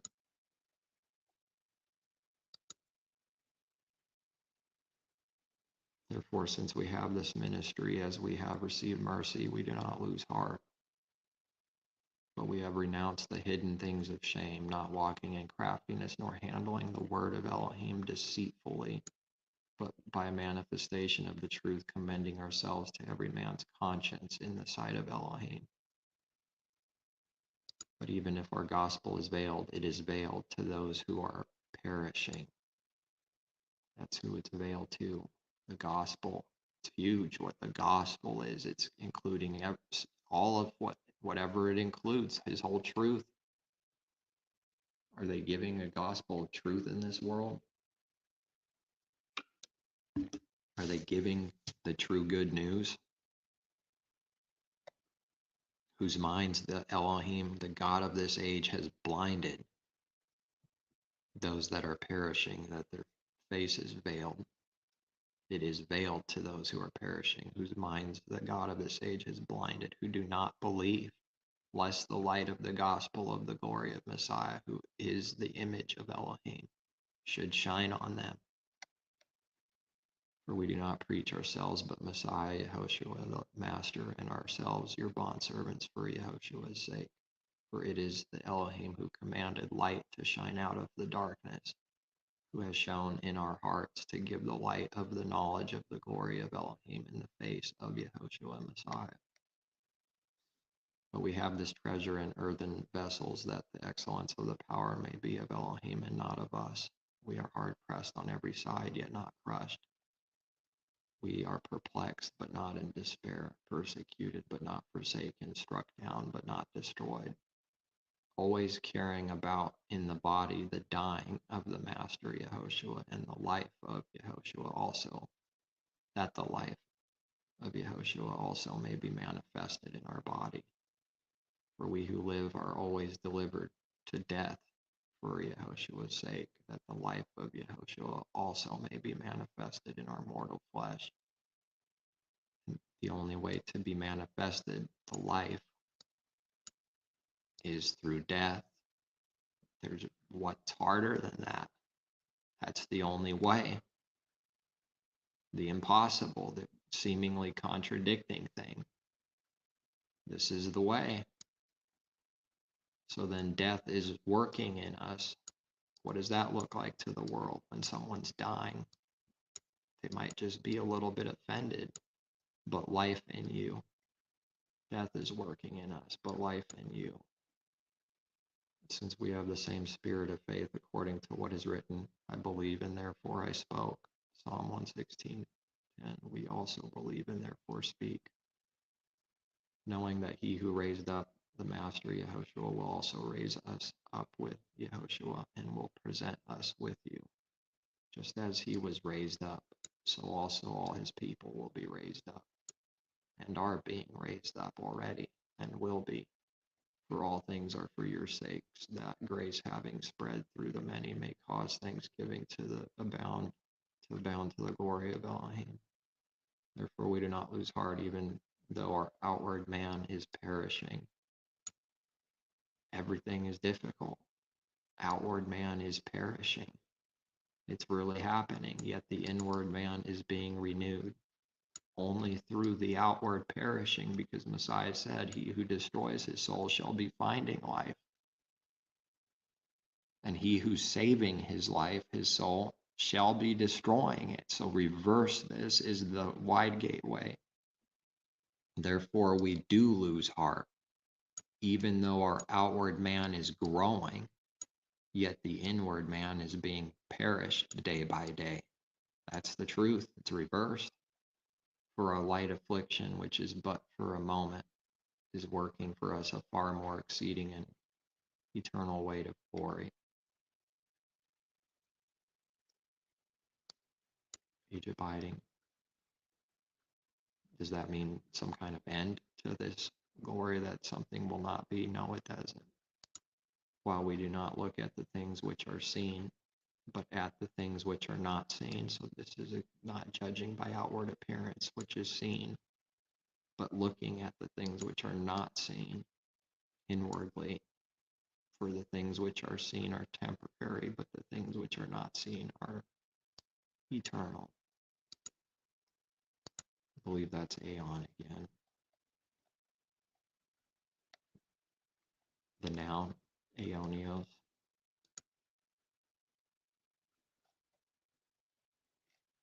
Where do you see if it's a noun? Oh, adjective. And the other.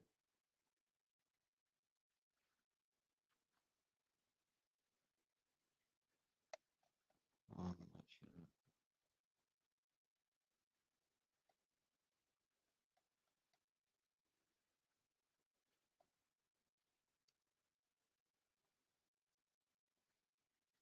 The things go on, and making a contrast to what's seen and temporary and what's not seen, that goes on, that's not temporary.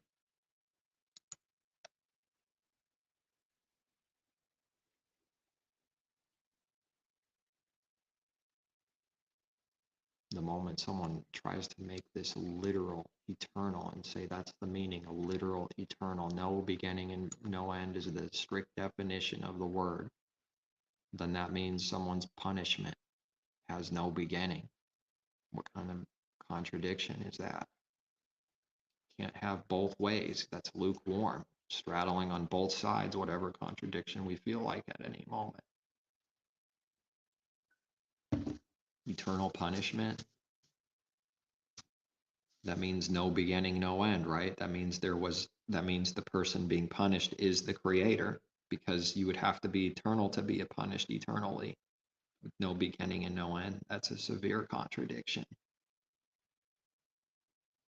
And a word that doesn't mean this literal no beginning and end can and is being used to separate and make a contrast with temporary and things not temporary that are forever, that go on. It can be done and used that way,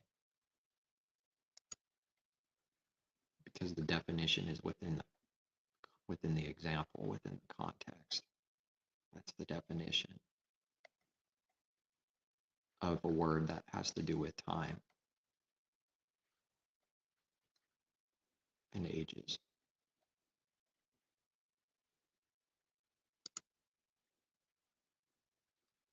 But how do you give an answer? How do you explain the death, the killing? That's why he's saying the letter kills, because someone taking the letter and trying to understand it themselves, thinking it means to go and kill someone, it kills. It never did mean that.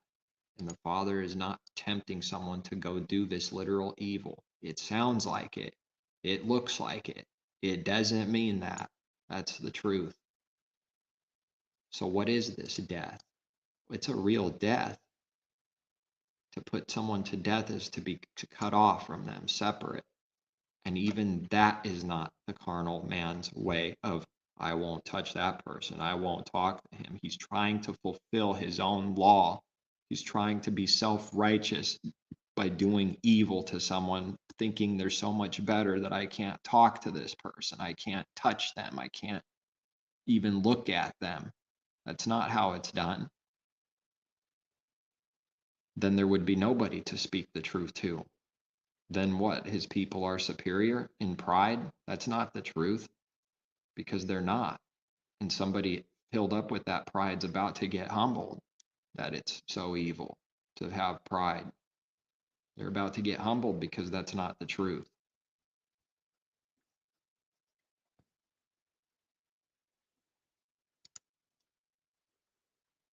By speaking truth to the enemy and doing good to the enemy, that will put heaps of coals and fire on someone's head to burn them.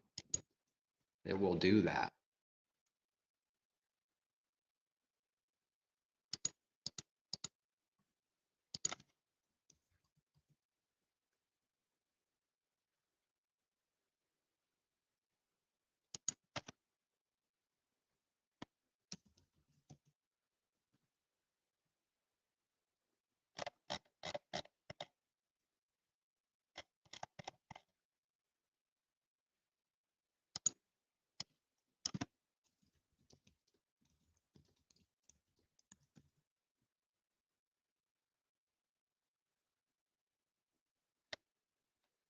Paul said that.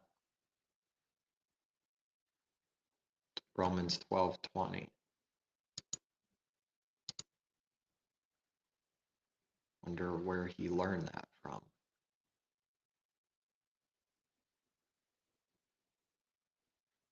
Not by the revelation of man, as he said elsewhere, that the gospel and all truth is not by man, but by revelation of Messiah, in Messiah.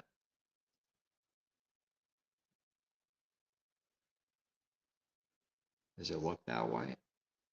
Or does it look like the common thing? Someone got it from just literally reading the word and stole it from there. Yeah, it looks like that common thing.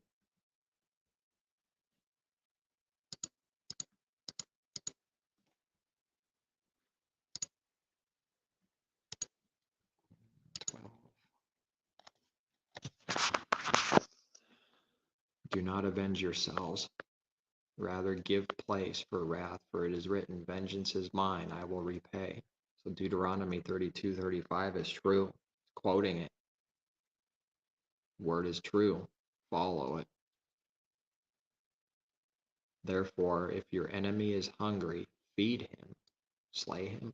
If he is thirsty, give him a drink. Starve him to death, dry him out, kill him.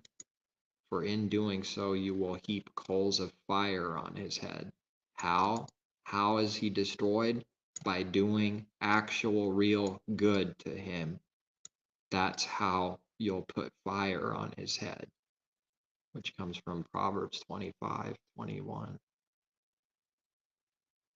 Do not be overcome by evil, but overcome evil with good. There's the confirmation for that meaning.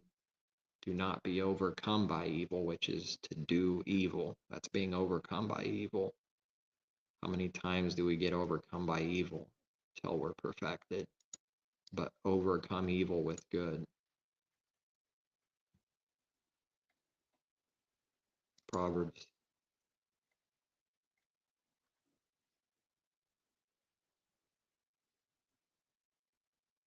Confidence in an unfaithful man in time of trouble is like a bad tooth and a foot out of joint.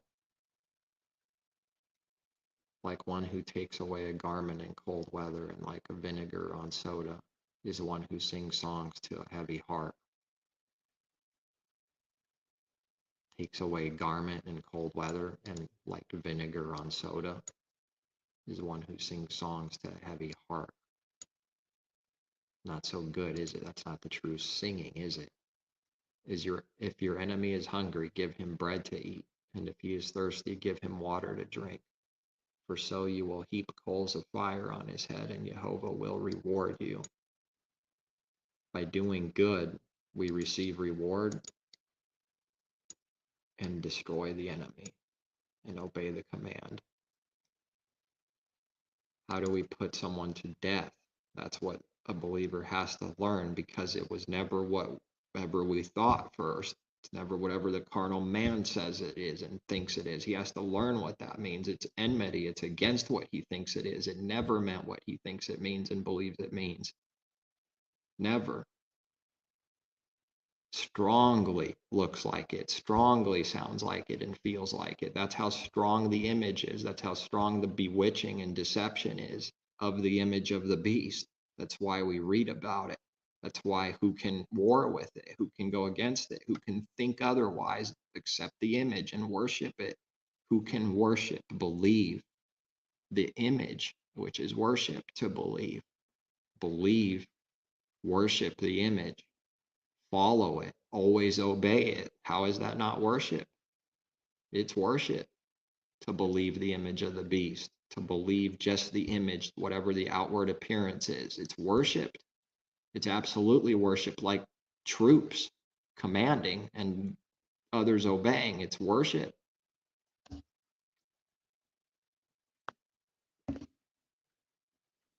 Messiah can slay that beast.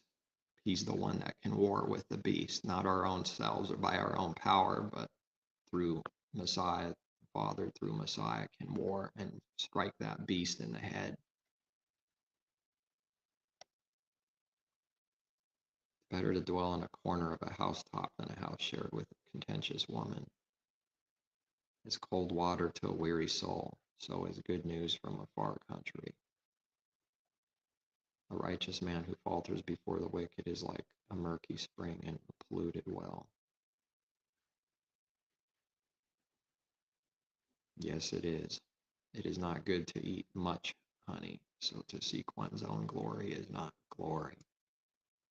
So to seek one's own glory is not glory. Whoever has no rule over his spirit is like a city broken down without walls.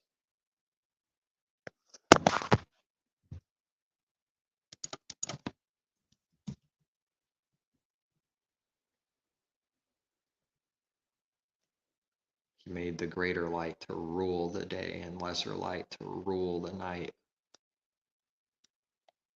To rule over the day and over the night, to divide the light from the darkness.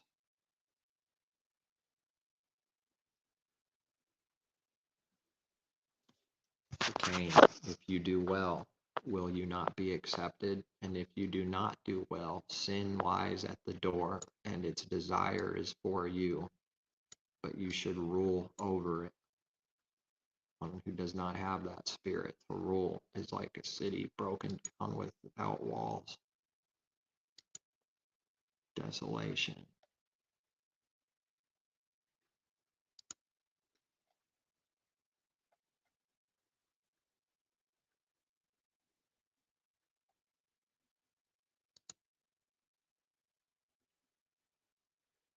Mashal. To rule, have dominion, reign. We will reign with him. Even now, to reign. Do believers look like they're reigning? Kings? No. To this world? Are you kidding me? To rule, have dominion. The Father is happy to give the kingdom to believers. Messiah said, cause to rule, exercise dominion. What authority was Paul given? We read some of it. Authority is given to believers. How is that authority working? Only seen as evil by this world if they were to hear those words, wouldn't it? Some kind of wicked authority is instantly assumed, and pride is assumed and accused right away, isn't it? Because they don't know the set apart ruling. They don't know the set apart anything. That's why it's set apart. It's different. It has nothing to do with the world and what man thinks. It's really set apart. That's what holy means.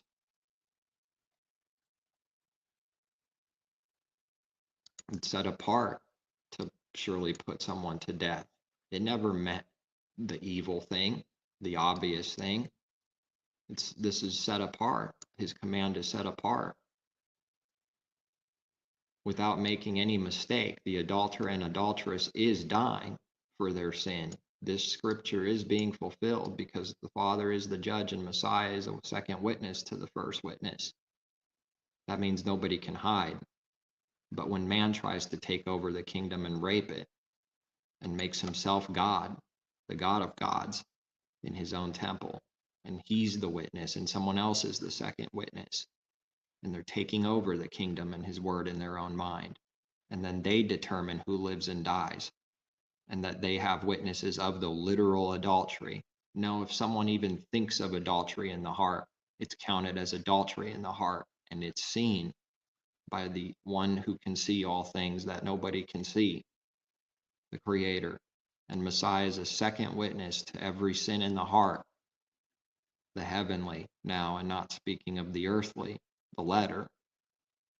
And death is the wage for every sin. Death. That does mean something that might be a little bit of a problem without understanding, that someone dies over and over again. And they're getting worse and worse until that death is complete and lumped, full death at the end. The whole end of that way is death. And the end of the other way, the good way, is life. Life over and over again, growing until it becomes what it needs to, like a tree, and producing fruit. Because it's not the end result right away doesn't mean it hasn't been a tree.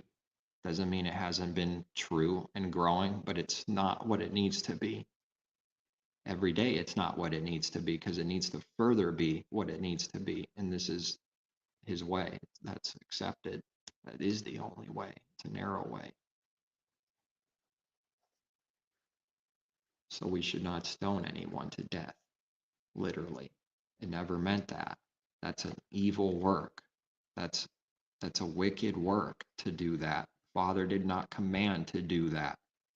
It sounds like he did. He never commanded that, nor did he ever tempt anyone to sin. He never tempts someone to do wickedness. That's to do evil. So he doesn't tempt any person. He didn't tempt the Pharisee that wants to stone someone, or did, and anybody that's done that and wants to do that. He didn't tempt them to do that. He didn't command them to do that. And yet through that is a test, because when someone hears the word, then they can try to blame the Creator for commanding them that. Then man's going to try to put it on him and say, you told me to do this. No, you never asked him what that means. He told you to do those words. That's right. But you're saying he told you to do evil. That's wrong. You don't know what it means. You are the one that believes that evil about that word. You see evil in that word. You think that's what it means.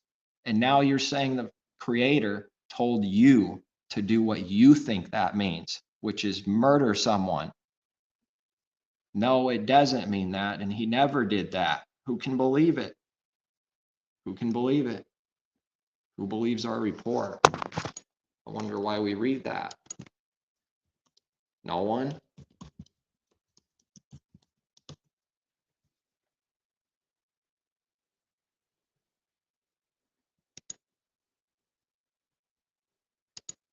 Not this world.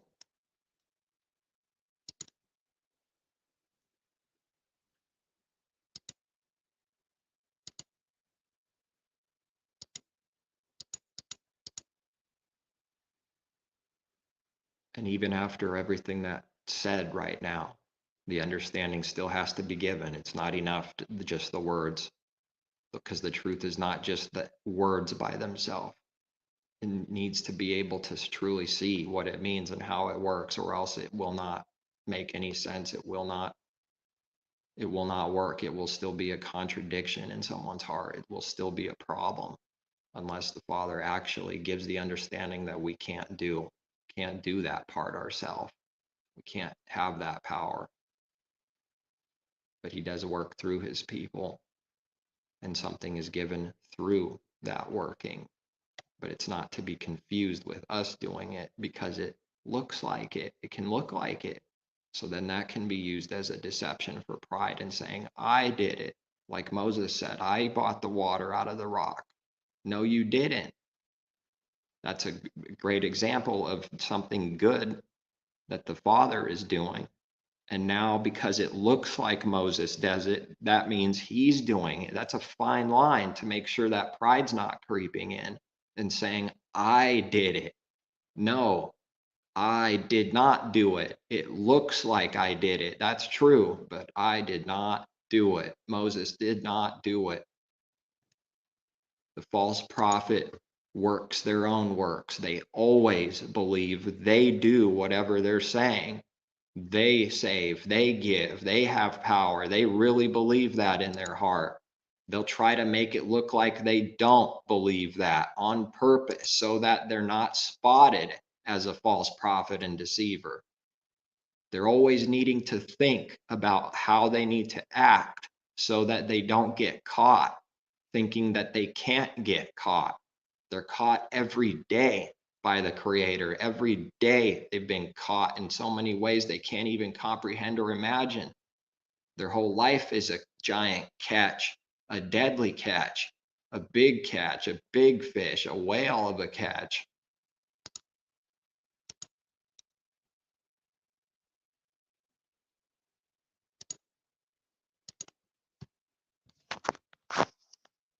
Who has believed our report, and to whom has the arm of Jehovah been revealed? Well, this is a very good thing for anyone that the arm of Jehovah has been revealed. But boy, is it rare. Who has this been given to? And then a couple videos ago, speaking of that this is of Messiah and not King David, as someone says, as many would say and believe, that don't believe in New Covenant, but they believe in the Old Testament scriptures, and the New Covenant is abomination, denial of Messiah utterly and completely in all his word, because they hate it, they hate him, they hate the Father. But speaking of Messiah, prophecy for Messiah, rejected and despised by men. That means people rejected him and despised him. A man of sorrows. Does that sound like what the church world sells the kingdom is about? Acquainted with grief, well aware and very much knowledge on grief. And we hid, as it were, our faces from him. He was despised, and we did not esteem him. A tender plant and dry ground is a root out of dry ground. He has no form or comeliness, and when we see him, there is no beauty that we should desire him. He has borne our griefs and carried our sorrows, yet we esteemed him stricken. Well, he was stricken, so why are we reading that because they see evil in this. They're counting it stricken as a wicked doer. Big difference. He was stricken, but the heart is doing evil, saying he's stricken to prove and condemn him as an unbelieving, wicked man. So there's two things. Smitten by Elohim. Well, he was smitten and beat and stricken. But this is what the heart is saying of him. Carried our sorrows, yet we esteemed him stricken, smitten by Elohim, and afflicted. They're thinking evil on him. They're thinking him like a robber and a thief. And whatever's happening to him, here's what it is. Whatever's happening to him is proof that he's wicked and that he's no believer or man of Elohim at all. That's the evil that's why we're reading it. He was stricken, he was afflicted, but this is an evil heart, esteeming him stricken, smitten by Elohim. This is that wrathful face pointing the finger. There's the proof you're wicked. You're on a stake, wicked, and then throw in some curse words, because that's reality. He was wounded for our transgressions. He was bruised for our iniquities. The chastisement for our peace was upon him, and by his stripes we are healed. All we like sheep have gone astray. We have turned every one to his own way. And Jehovah has laid on him the iniquity of us all. Oppressed and afflicted, led as a lamb to the slaughter. Who will declare his generation? Who? Anybody? He was taken from prison and from judgment. Who will declare his generation? For he was cut off from the land of the living. This doesn't sound good, does it? For the transgressions of my people he was stricken.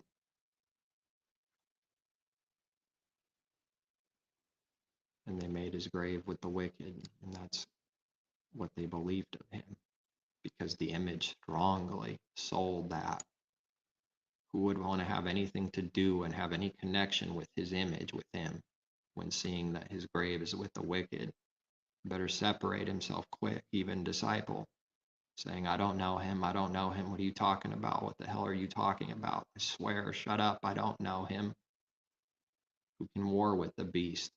That image is so grave, so strong.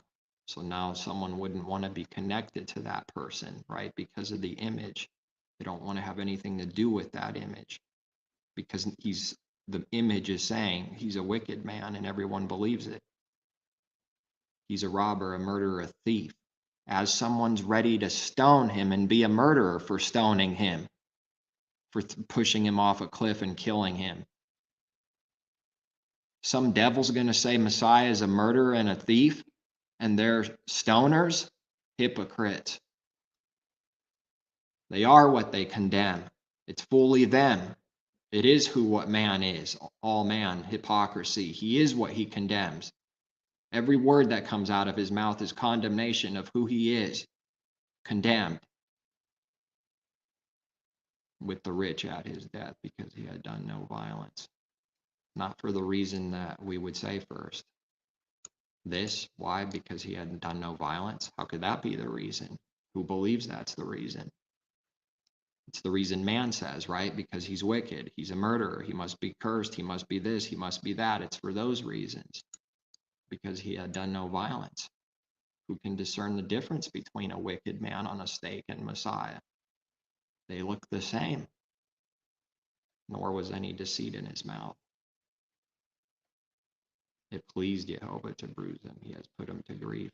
When you make his soul an offering for sin, he shall see his seed. He shall prolong his days, and the pleasure of Jehovah shall prosper in his hand. And that seed is the spiritual seed of Abraham through Messiah now. Messiah will see his seed and prolong his days, because he dies no more. And the pleasure of Jehovah shall prosper in his hand. He shall see the labor, the work he did of his soul. He didn't see anything while his ministry while he shared the truth and gave the truth, his ministry.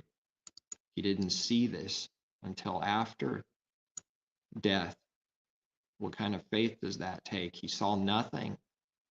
He didn't see any fruit for his labor because there were no true believers just yet. The Spirit was not given, and Messiah knows that and could see that nobody believes. Technically, everyone's his enemy, even the disciples at the time. Their heart, but they were being led to believe and be dissatisfied by his knowledge. My righteous servant shall justify many. King David didn't justify anyone. It wasn't through King David that many are justified believers, for he shall bear their iniquities. So much discernment. Heavy. A lot to rightly divide, a lot to understand and get right and do. More than who can do it. No one can do it. That's what needs to be put to the grave. It's the idea that we can do it. It's hopeless. We can't do this. It has to be given. It has to be sought after for, and the Father's works given to do in us.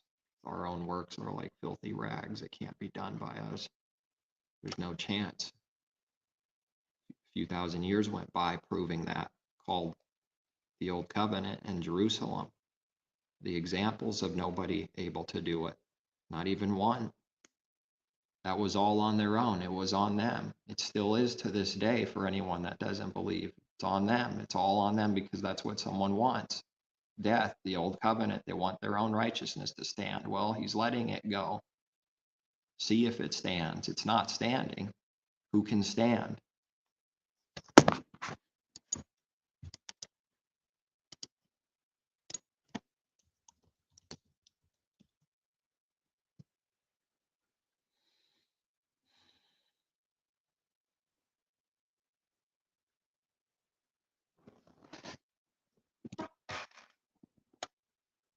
He casts out his hail like morsels. Who can stand before his cold? Who can stand before his indignation, and who can endure the fierceness of his anger? His fury is poured out like fire, and the rocks are thrown down by him. Who can endure the day of his coming? Who can stand when he appears? Malachi 3:2, for he is like a refiner's fire and like a launderer's soap. Who can stand when he appears and the day of his coming?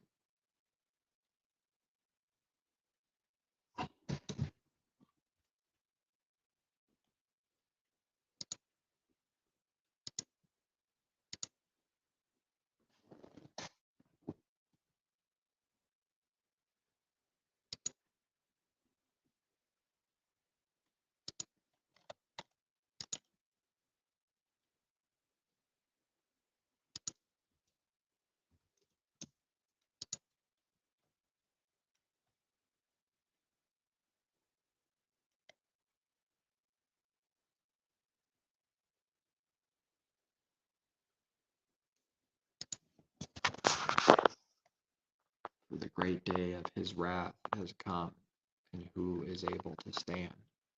Revelation.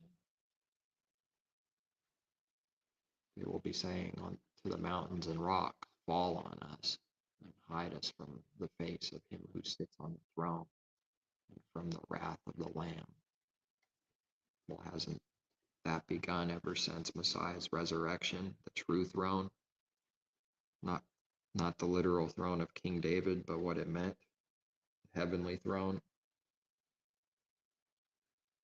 For that great day of wrath has come, and who can stand? Who's able to stand? Who's standing right now in this world? That's the question here. Who's able to stand?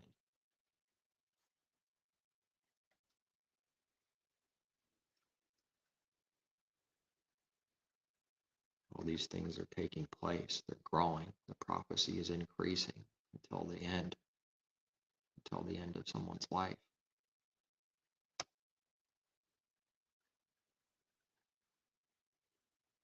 This is man's end. The sky receded as a scroll when it is rolled up, and every mountain and island was moved out of its place. The kings of the earth, great men, the rich men, the commanders, the mighty men, every slave and every free man hid themselves in the caves and in the rocks of the mountains, and said to the mountains and rocks, fall on us and hide us from the face of him who sits on the throne and from the wrath of the Lamb. Fall on us.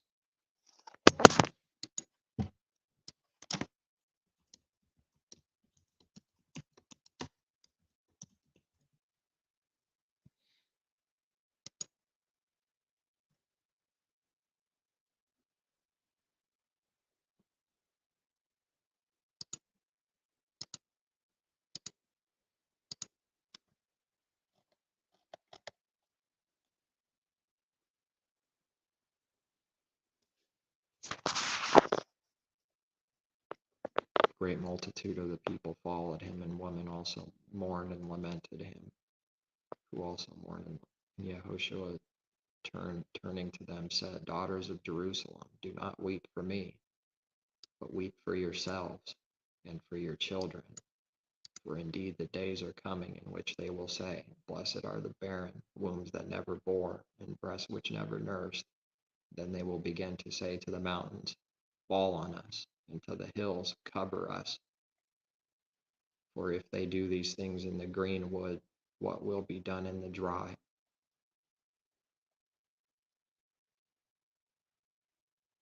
There were also two others, criminals led with him to be put to death.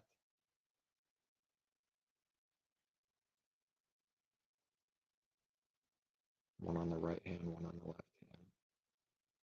Father, forgive them, they do not know what they do.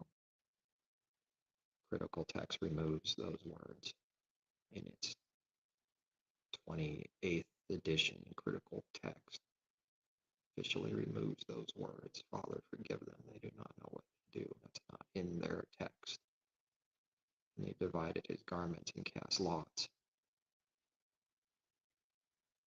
It's like going to the casino, seeing Messiah as a piece of dung, not even a human, thinking about his clothing while he's being murdered by them. Who's going to have his clothes? We'll place bets. We'll see who it lands on.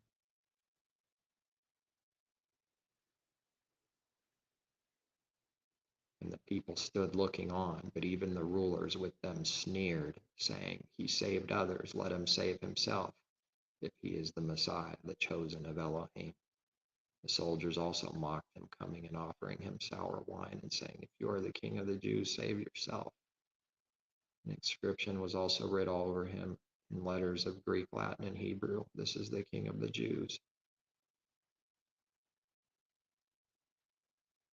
If you are the Messiah, save yourself. Blasphemed him, saying, If you are Messiah, save yourself. Blasphemed him.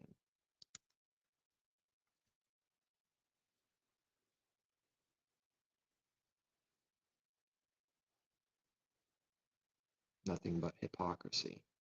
Or even the other man hanging says, Do you not even fear God, Elohim, seeing that you are under the same condemnation?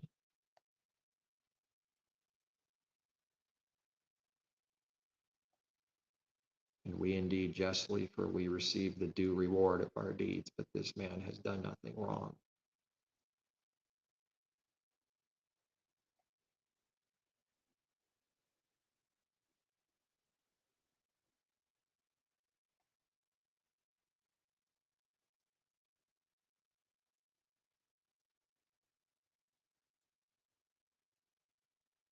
Let the earth shake. Let the heavens make noise. Let it thunder. Let it pour down rain and hailstones on all those that hate the Creator. Their day is coming, and it's already bad, and it's getting worse, the storm.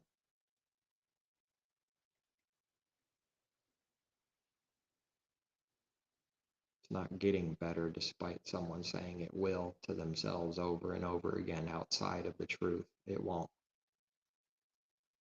They deceive themselves.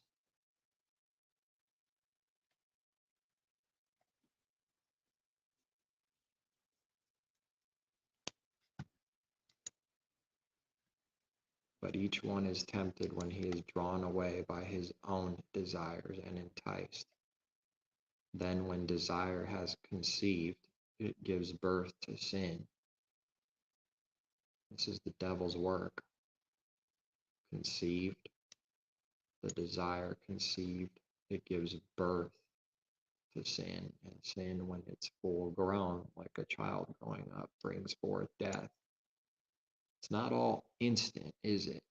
And the carnal man deceives himself over and over again with his sin. Every time he sins, he's thinking this already, working out of that corruption in the heart, isn't he? That it's, well, nothing happened to me right now, huh? Blind. Do not be deceived, my beloved brethren. Every good gift and every perfect gift is from above and comes down from the Father of lights, with whom there is no variation or shadow of turning. Of his own will he brought us forth to be born, brought us forth by the word of truth, that we might be a kind of first fruits of his creatures. So then, my beloved brethren, let every man be swift to hear, slow to speak, slow to wrath, for the wrath of man does not produce the righteousness of Elohim. No, it hasn't. Therefore lay aside all filthiness and overflow of wickedness, and receive with meekness the implanted word, which is able to save your souls. Be doers of the word and not hearers only, deceiving yourselves. For if anyone is a hearer of the word and not a doer, he is like a man observing his natural face in a mirror. For he observes himself, goes away, and immediately forgets what kind of man he was. How convenient. But he who looks into the perfect law of liberty and continues in it, and is not a forgetful hearer, but a doer of the work, this one will be blessed in what he does. If anyone among you thinks he is religious and does not bridle his tongue, but deceives his own heart, this one's religion is useless. Pure and undefiled religion before Elohim and the Father is this, to visit orphans and widows in their trouble, and to keep oneself unspotted from the world.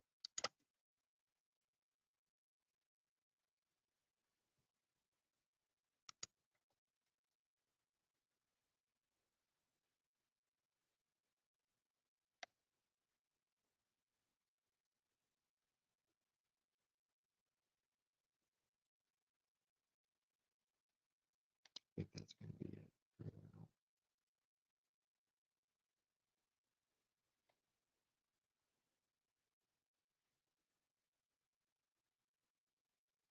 James 2, partiality.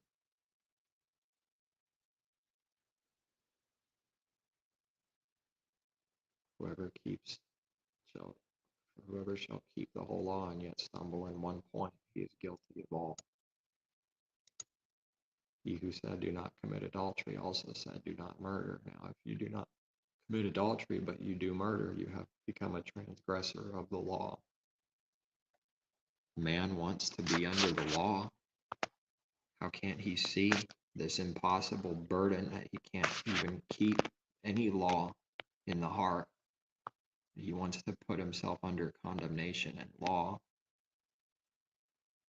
The old covenant law by the letter, that is the way of man's own righteousness. He wants to be self-righteous and under the law like this, instead of under the law of the Spirit, under the law of grace, and under the law of faith.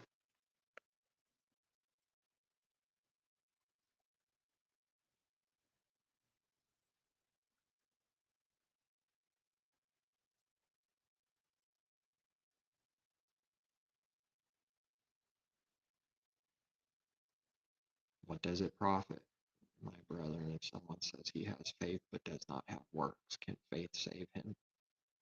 No, because this is not faith. It's a fake faith. It's not real faith. If a brother or sister is naked and destitute of daily food, and one of you says to them, depart in peace, be warmed and filled, how often is that done? Literally done. But you do not give them the things which are needed for the body. What does it profit? The body of Messiah. What does the body of Messiah need? Thus also faith by itself, if it does not have works, is dead. It's not. Faith is living. Real faith is, that is. Faith without works is dead. It's not living. It's not real faith. So-called faith. It's a word, an empty word that someone says that they have. Someone will say, you have faith and I have works. Show me your faith without your works, and I will show you my faith by my works.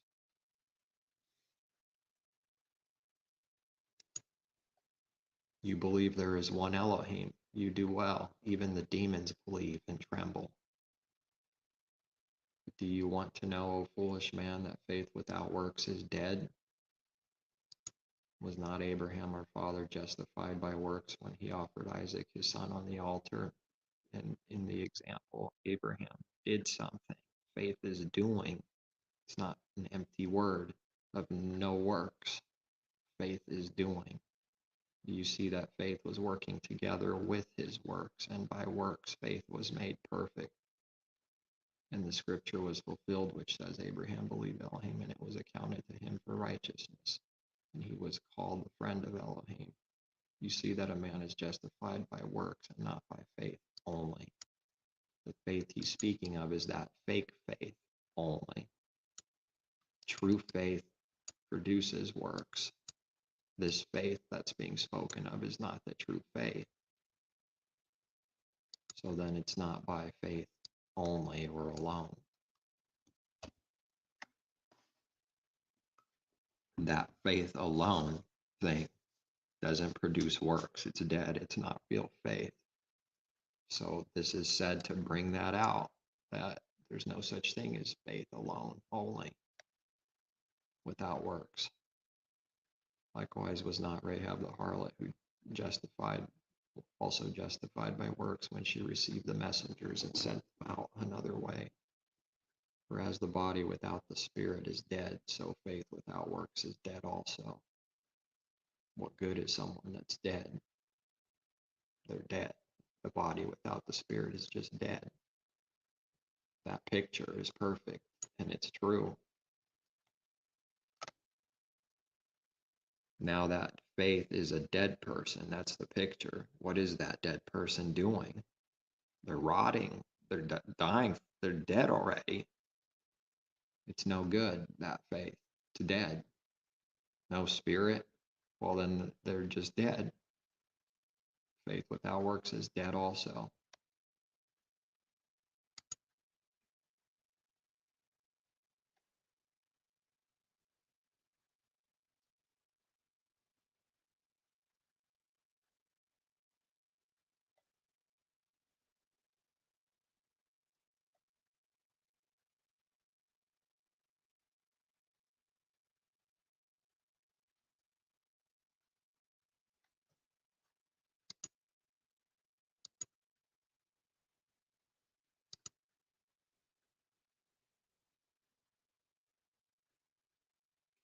All right.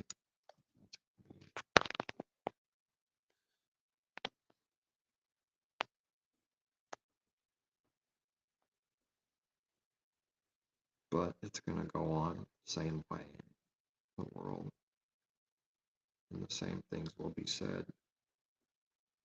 It won't change. Not now.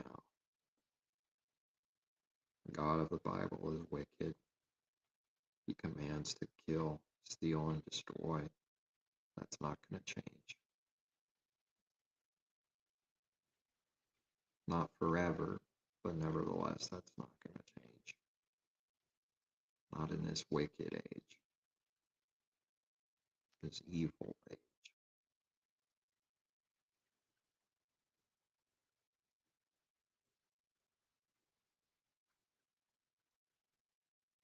And it can't matter that that's so.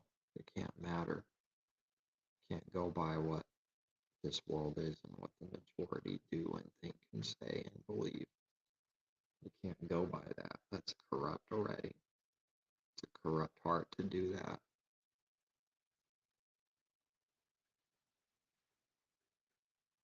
But just seeing something as some kind of product end result with numbers. And if there's more numbers, something is confirmed now or good. That's not the truth. That's foul. It's abomination to the Father. Seeing someone no more than a merchandise with no care at all. Piece of merchandise, product, a barcode like everyone is already. That's the way they think of everyone, of course. That's what they see in everyone. It's just a number. This world, just your social security number. Number 635428, stand please.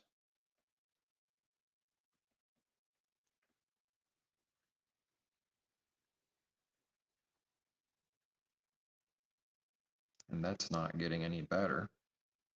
It's not good enough yet. It's not evil enough yet for them. It still needs to get more evil for them. It's never going to be satisfied. It's not going to be satisfied if everyone was slayed tomorrow with blood everywhere. They still wouldn't be satisfied. Unbelievable. Hard to believe.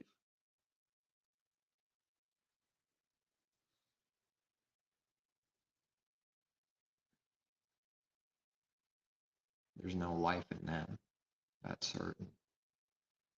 There's no life in that. Murderers. They don't have to kill anyone. But yet, how many of those people are connected to literal killing? Severe evil.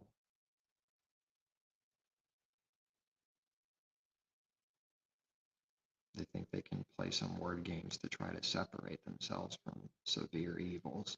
They can't. They're connected, and it's counted, and it's guilty. Always trying to hide, always trying to change the subject, always trying to make someone else look like they're the guilty one to hide self constantly, constantly, and some more constantly. It is always someone else's fault for what they do. When there's praise, they'll take responsibility and ownership. In the very moment there's the opposite and exposing and hatred, they'll blame it on something they created or someone else. If it looks like it's good, people like it, they'll take ownership and credit. As soon as that same exact thing, bad, people complaining or worse, now they'll blame it on something else, that very same thing. How can you do both? Disconnect self from one thing when it's convenient, when nobody likes it. Connect yourself to the same thing when there's majority of people looking like they like it or it's working out in their favor. That's a God in its own heart, thinking it can actually do what it's the image it's creating. It's not actually doing that. Someone can't do that. They don't have any power to do that. It's incredible pride, incredible foolishness. You can't see it. Don't want to see it.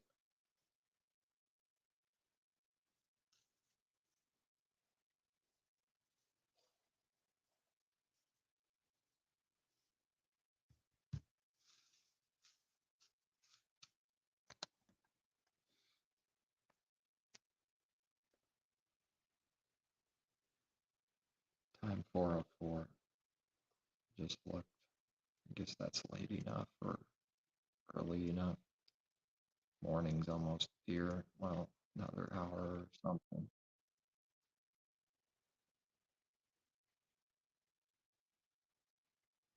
10:14, 4:04. Halloween's coming up.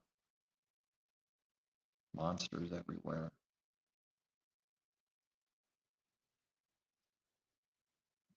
Can be a monster and not feel guilty or judged.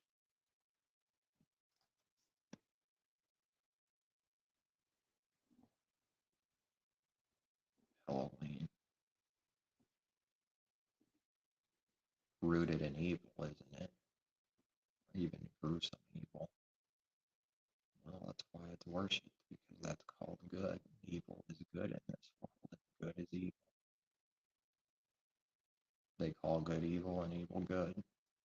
They call and put light for darkness and darkness for light. Okay, then the man that does that, maybe finish with this verse. This is what it'll be for him. Someone that puts light for darkness and darkness for light, this is what the judgment, righteous judgment is.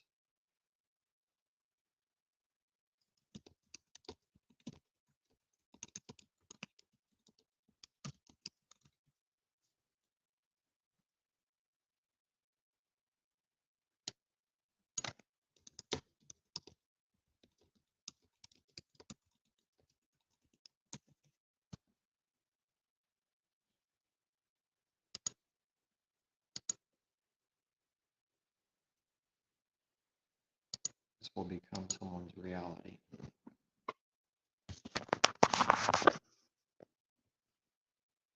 Concerning the prophets who make my people stray, who chant peace while they chew with their teeth, but who prepare war against him, who puts nothing into their mouths.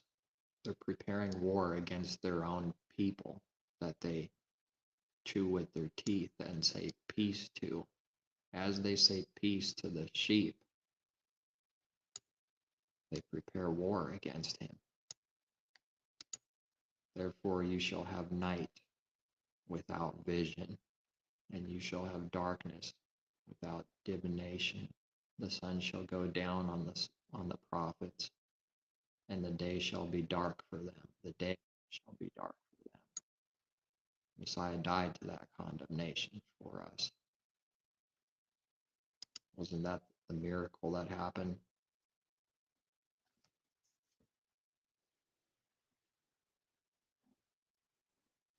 Or the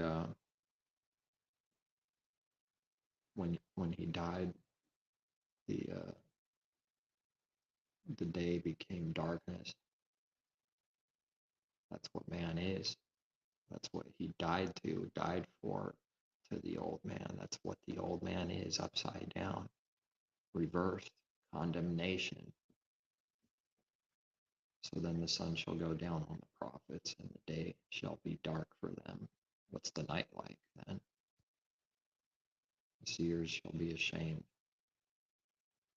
Miners at bay shall fast. Indeed, they shall all cover their lips. For there is no answer from Elohim. In reality, there's no answer.